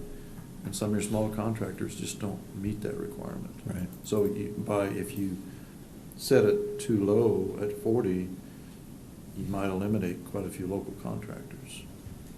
That's just my observation. I don't know. I don't know where a good limit is for that. I sleep better at night knowing that there's a bond. Just having a bond doesn't give you protection. Making a claim on a bond is a pain in the rear. That's, yeah. It has to be done fairly promptly. And then the insurance company, once you make a claim, they're always looking for a way to avoid it. And you just get into a mess. But you can collect on them. We had a project that the general contractor kept $2,000 of subcontractor money. We ended up terminating the contract. It was a state project. But by the time, if they had gone to the bonding company said, we're just going to hire that contractor back to finish the job because he's familiar with the job, and we had other performance issues. So in essence, Oh my gosh. That's they didn't crazy. go recover their money. It just, Yeah. we paid it and we finished it again. So, like Jeff was saying, the security that you think you have really isn't there in most cases. You know, when you're talking at a small project, it adds more costs that they're going to turn and walk than actually go through. So raising it to the 100,000 would be more in line with what trying to keep local. And then Yeah. there's other ways to set up with lien releases as a project progresses and Retainage. yeah, through that, and it's kind of a different method, but you know, raising that to 100,000 for this purpose, and then You think that's a good idea? mhm. Let's do that. I like that too. Okay. So that 40,000 will become $100,000. Okay. Great. Okay, page 14. This is item 13.8, City Attorney Review of Agreements. And Leonard had a question, comment on this. It just says, required by this procurement policy must be reviewed by the city attorney, and the recommendations must be submitted to the city manager and governing body in writing. Tell you how we usually do it when I'm asked to Yeah. review something. Depending on the magnitude of the project, it could be either a memo in memo form or a short email. Like I look at these AIA contracts all the time. And in fact, the local professionals know that if I look at it, I ask them to take out the binding arbitration clause every time and stuff like that. So they take it out before they get it to me. But usually, sometimes I just send a 1 or 2 sentence email to Kelly or Craig or whoever, and say I've looked at it, it looks okay. Is that? I mean, that's not a burden on me. If my email suffices, I mean, I could do a letter, I suppose. But, It's in writing. yeah. I think my question that okay, wait a minute, I'm going back. Rental or lease agreements or contracts for goods and services. Now we've been receiving the engineering architectural agreements. We did receive rent agreements also. So would those still be coming to the governing body? Or it doesn't say it will, but we had, for lease agreements on some office space in the past, they came to the governing body to review for authorization. Very rarely, I mean, if I'm involved in preparation, its signature line's going to be the mayor, attest by city clerk, unless there's some reason not to do it that way. Unless it's just, I mean, I think of the tennis clubhouse, the AWOL contract, the concession stand contract, all that, those are leases, I guess. They're all for the mayor to sign. But I think they're all written now that they automatically renew unless the party. True, up to 10 years. Yeah. Yeah. Right. Yeah, we recently studied how long the city could lease things, and I reviewed that with city staff.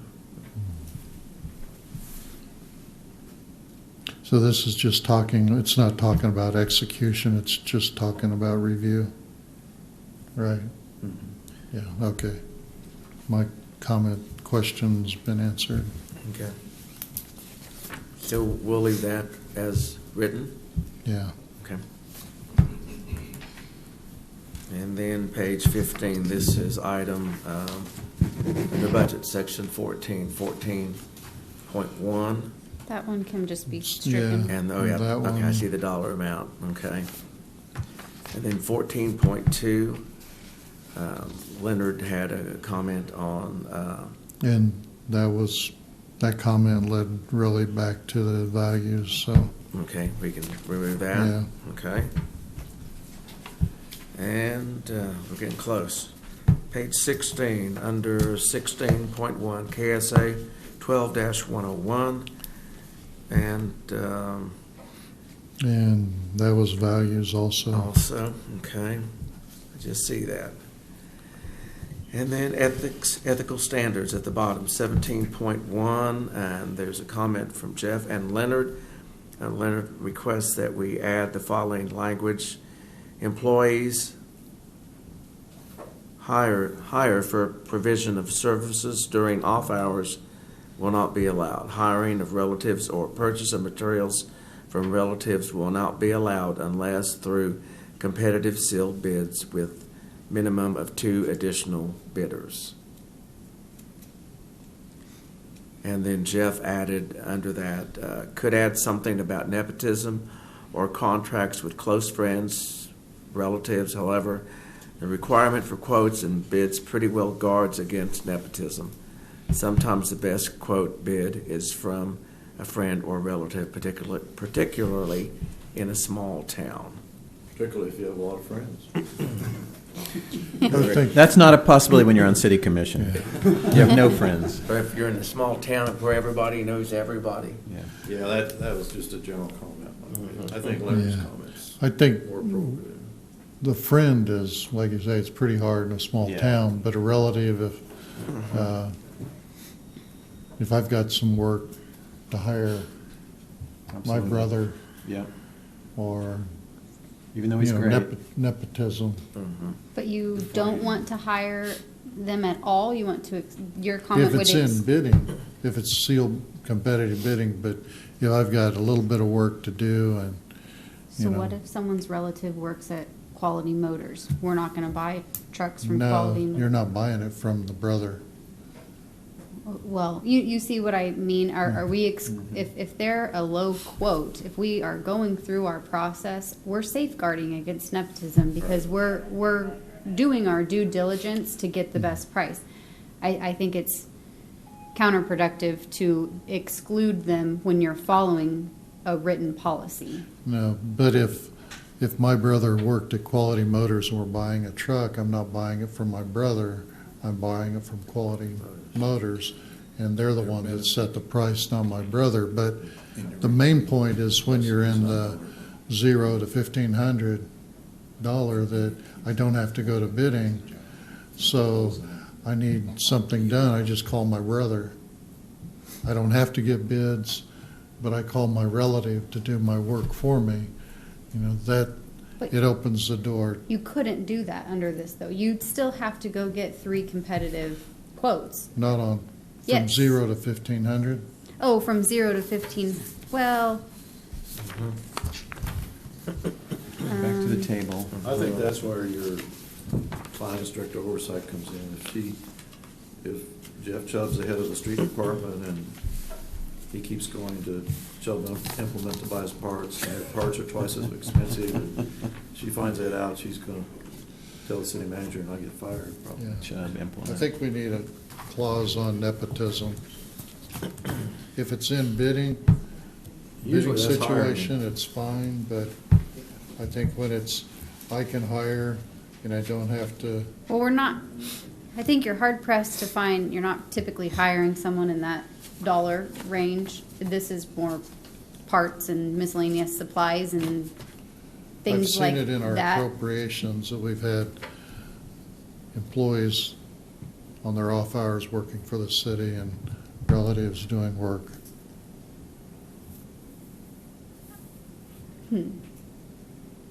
That's why I put it there. I think we need to safeguard.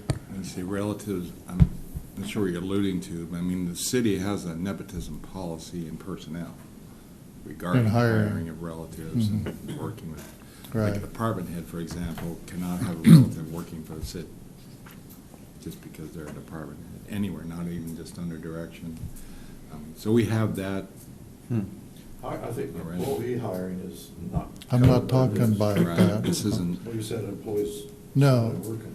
No, I said I'm that, confused. I've noticed in the appropriations where either an employee will have a secondary job or some small work will be done and a relative is hired to do that work. It doesn't have to go through the bidding process. It can happen, can't it? It is possible in the $1,500 range I think it would be. to do that. It'd be possible. That's what I'm saying. With the hire- possibility, then we need to have a nepotism clause. I think it might be sufficient, though, just to say that nepotism is not favored or is to be avoided, because I think the quote process and the bidding process are guarded. With the bidding process, yes, but in the first category of the 0 to 1,500, It's just, yeah. Maybe in that category, just put nepotism is to be avoided.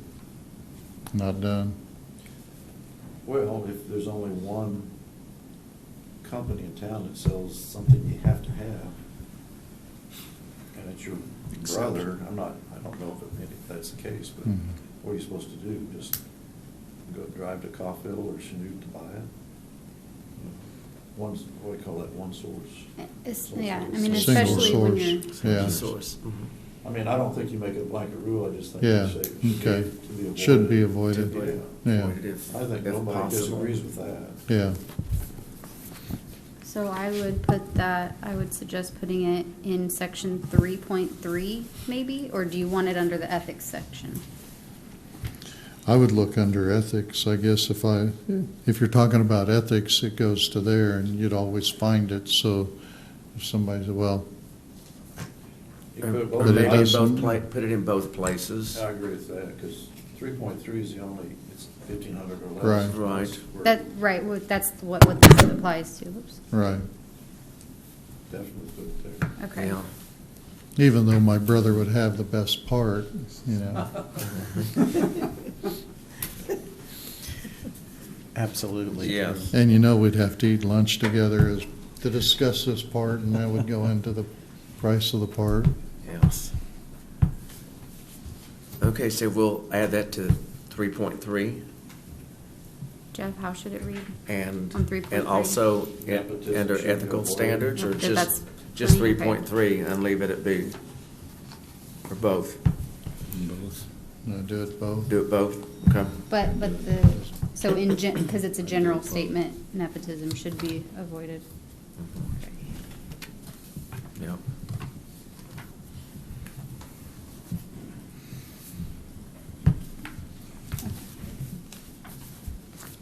Okay.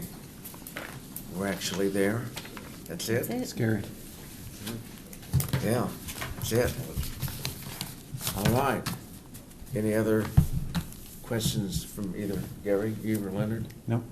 about this? Okay. No. And none from me. Okay. Were there any other discussion topics that either one of you wanted to make a brief statement or highlight I know you have to be somewhere at noon, Gary, so I don't want to. No, I'm good. Leonard, how about you? Just one follow-up on our discussion about the water service fee. Looking at the drawings again, there were on MEP drawings, one sheet, coordination notes, note 12, that actually instructed the contractor to coordinate with the utility companies to determine price, labor, material, and all that. So it was covered initially, so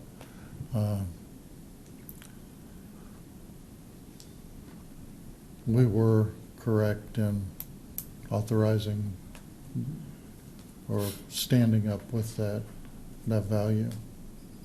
Great. So, We got one right? yeah, close. But no, and that's what, looking at the drawings was important to see that did come in. It was covered in everything that needed to be done. Great.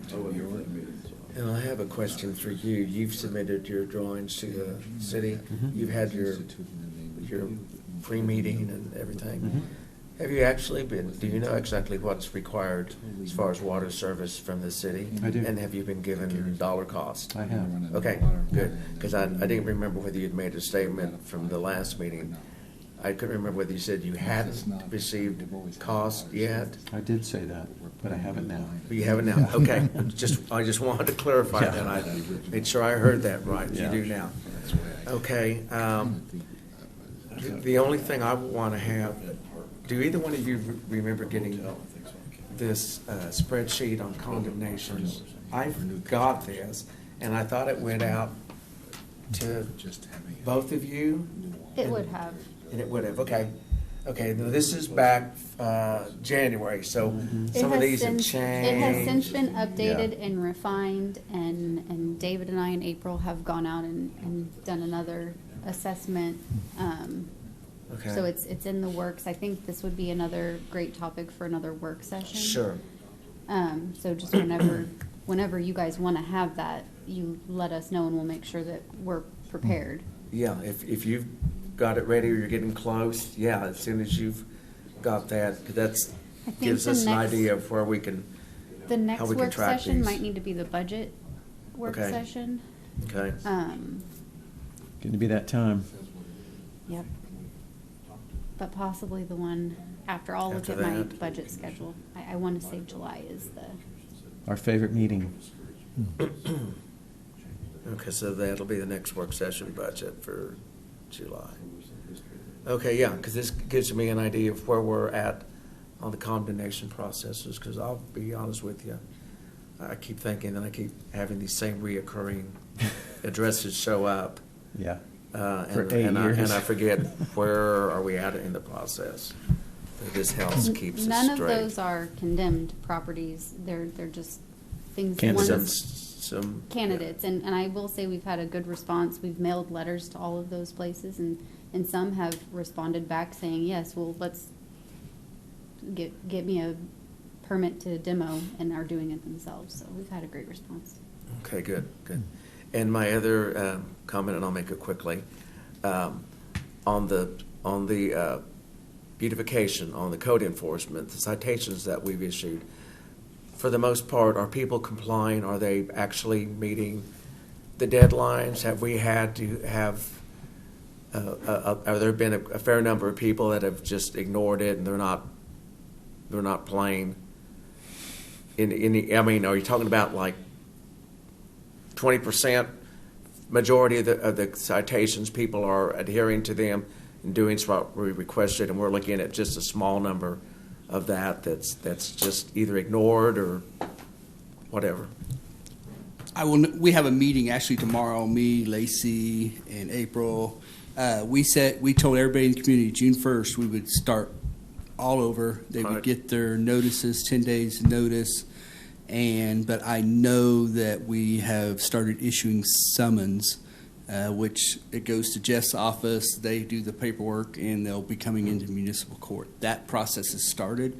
Okay. I probably can have some numbers to you for the next commission meeting to Okay. give you an idea where we're at. As you gentlemen probably know, Mark wants to go back to the fire department. We have, I think, over 12 applicants now for that position. So, and April and I are meeting the next step in beautification, because there has been a lot of improvements in town. We don't want to lose the momentum. Yeah. Got to keep it going, and part of that's going to be enforcement and getting somebody out there to enforce. And part of that's kind of like what Lacey said with our condemnation. That goes hand in hand with Jerry, who works with us, because we get drug activity in these abandoned houses, and they're tore apart. So we got a whole bunch of meetings April and I are working on getting together to get going. And also, something else of note, yeah, thanks, David. We have started our housing assessments as well. We have gridded the community off in 10 different grids, and we've got, between IHA staff and city staff, we're visiting each one of those homes, documenting. It's really going to work to give us a good understanding of our housing condition. So, community, as you see people out walking around, it's not to condemn it. It's not to get anybody in trouble. That's not the purpose. The purpose is so that we can get good data for grant purposes. Not just housing. It plays into city grants all across the board. So it is just something that we're working on that will assist the city overall. And I think it'll give us a huge picture Yeah, of what we have. it will also help set budgets. You know, do we only have 50 houses that are in severe condition? Or do we have 500 houses in severe condition? It will also help the housing authority look at, do we need new construction? Do we need house preservation? You know, those type of things. And so that's really, it's a tool for us. So that also is taking place. It's a daunting task. It's very time consuming. The goal is to have it completed by August. I anticipate it's going to be probably more like September. You know, if the quit raining and we quit having grass to mow, we might be able to spend a little bit more time out there doing this. So Sure. I don't anticipate that looking in the near future of the weather. That's happening anytime soon. So anyway. I had just one other question before you go. Has there been, Housing Authority received grant money, an allocation of grant money so far this year? I know you'd said in the past that there had been grant money of $200,000 that you had used to rehab some houses. For rehabilitation? For rehabilitation. No, we There's- don't have that. Is it in the process of being? Well, part of this evaluation, we It's have going to up. go in and I have to go up to the state Okay. and have a meeting with various housing organizations. Okay. And it's part of what we call a HAT, to have it completed. And once that HAT's completed, this assessment's part of that. We've had meetings with the community to get feedback. That's part of that. Once we do that, then that will allow us to go to different entities outside of Kansas Housing Resources Corporation for grants. So that's in the future. I will tell you that we're currently working on something in-house. And we're just not rolling it out yet. I visited with the bankers last week to talk about it. So we're Okay. working on something else. Okay. You expect, as far as in-house, something within 60 days? No, I anticipate this is something I'm working on for a budget for Okay. next year. For next year, okay. Next year's budget. Okay. Yes. Now, I will give you a preface that we are, of course, you approved the tenant-based rental assistance. My board meeting yesterday, they've authorized me to go for a moderate income housing grant, and that's due in September. So that's what we're currently working on. Great. Good So, news. Yeah, that's exciting. we need infrastructure in town. We don't have infrastructure for any type of potential growth Yeah. or construction. People want to build new houses. Okay. Thanks. Okay, that's all I've got. We're good? I have two quick Okay, things. sure. That I heard both of these yesterday. So I don't know if we're interested in this or not, but I heard that the library is going to 24-hour like key pass on the front door, so that it's going to be accessible 24 hours a day. And as Leonard said earlier in the meeting, the way I understand is we own that building, and I just wondered if we should be involved in that discussion. The other. I would say no. You would say we don't need to be involved in that discussion, or I no? think that's a day-to-day operation that they're in charge of. Them in any time. Even though we own the building?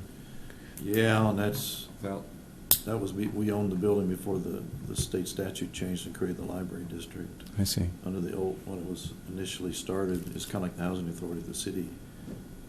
The library is prohibited from owning real estate, just like the housing authority. Gotcha. Okay. Well, I just wondered about that. Probably be interesting to know how broad a key card system that is, if it's open for anyone. or- Anybody with a library card is what I was told. And mainly It seemed kind of risky, books walking Really? around. Jerry gave me a, other I things. could see Jerry that. I gave me could a see quick staff. presentation on it, so I bet she'd be willing to come give you a presentation and tell you about it. Could she? Yeah, I just wondered if we should understand the risks of Yeah. that system and Well, the I benefits. think particularly fire and police would want to know what's going Vandalism on. could. Right. Yeah. Of course, they would know who it came in the building, they would Right. know, but. Homeless, that'd be a pretty nice place to The dog crash. is To sleep, open. yeah. The other thing, I got a Put call. in a shower. I got a call asking what we were asking for the hospital building, And I knew we'd talked about that in the past, but I don't think we've ever come up with a cost estimate. But I thought we decided to move forward with that, coming up with. Marketing, yeah, it's on our list of. Okay. Well, somebody called asking what we were wanting for that building, so I just would like to keep moving forward with that. Mhm. Yeah. It's, Seven figures. Yeah. Say that, 7 figures. No, I said 8, but okay. Well, some things are only worth what you can get, too. Yeah. Yeah. Yeah, well, I know. It's worth what somebody would be Okay. willing to pay. That's all I have, Yeah. Mr. Mayor. Yeah, kind of generated a couple things. The lawns where we've removed the houses, the grass is getting quite high. Are we going to need to look at another method of keeping them mowed? I've seen some that are about knee high, and one lot, the last contractor we had, I think it's a 14th and Magnolia. They never did come back and fill in. They over excavated, and it's going to hold water. 16, about 16 inches down from the sidewalk. But with the vacant lots now, they're getting way out of Pretty bad. hand. And are we going to have to look at another method to stay current? Really We tough might- to keep we up this might year. have to. I mean, there's always a cost. I mean, we, in the past, I understand, you know, we looked at contracting, mowing, horrendously expensive versus in-house staff. So that's why I think they did it maybe once. I can't remember. A couple of years after '07, they did it, but then they switched back to staff. And I think we got a quote last year just for a section, and it was, again, just budget buster for sure. So, and I know Mike is down a couple of positions to fill, express people have left or whatever, even though we transferred one over from sanitation there. So, plus I guess between the rain, but Mike's on vacation. When he gets back, I'll talk to him about trying to keep up with the mowing. No And small that's- chore this year. That's the next step of beautification. You tear the house down, and now Keep it it. becomes a weed jungle. We did streamline the procedure through an Mhm. ordinance that they can go after not only the owner, but the tenant or the owner's agent. And if we have to mow, Yeah. go right after them for the money. These are some vacant lots now. And- Somebody owns They them. still own them, though. Yeah. Taxes, they won't go to the tax sale until 4 or 5 years of non-payment. It's a problem. Mhm. Yeah, the one in particular that now that you mentioned that they'd bring up was 804 West Main, because it's on the condemnation list. But I think the front door's open on it, and the weeds are probably, well, Asbestos is holding us up. The contractor, okay. we're hoping he'll be here within a week, and we're gonna get those 6 houses out. Okay. We got it mowed, Okay, and we're on top of it. I think you guys will see some improvement here pretty quickly. okay. Thanks, Dave. And then there's one further down, I don't know what 100 block it is on West Main. It's got a for sale sign, but you can't see it because the weeds and everything else are growing up over the porch. Those are probably the two ones that I get. That one and the one on Poplar. Let's see, they cut the one on 7th and Poplar. That sold. It's the one a block west on 8th. That one's got tall weeds. And that used to look like it used to be a decent place at one time, a rental, and it's overgrown. So anyway, I know we're all going to be facing issues with all the rain that we've had now. We'll be cutting grass about every 5 days. So anyway, if that's all. I have Lacey. a quick question Sure, with go the ahead. procurement policy. I'll make these changes Okay. and get a new draft out to everyone, and I'd like to bring it to the next commission meeting. Okay. Do you want it under items for commission action or the consent agenda, since we've already gone over it? What is your preference? Put it in action in case the public Okay, wants to address it. Yep. okay. Would it be the 27th, June 27th meeting? Would that be right? A week from Yes. tomorrow. Okay. Okay. Yep. Okay, commission action item, gotcha. All right, anything else? Okay, my favorite part of this time of the day. We're ready for adjournment. I make a motion that we adjourn. Do I have a second? Second. All in favor signify by saying aye. Aye. Motion carries. Thank you, everyone involved.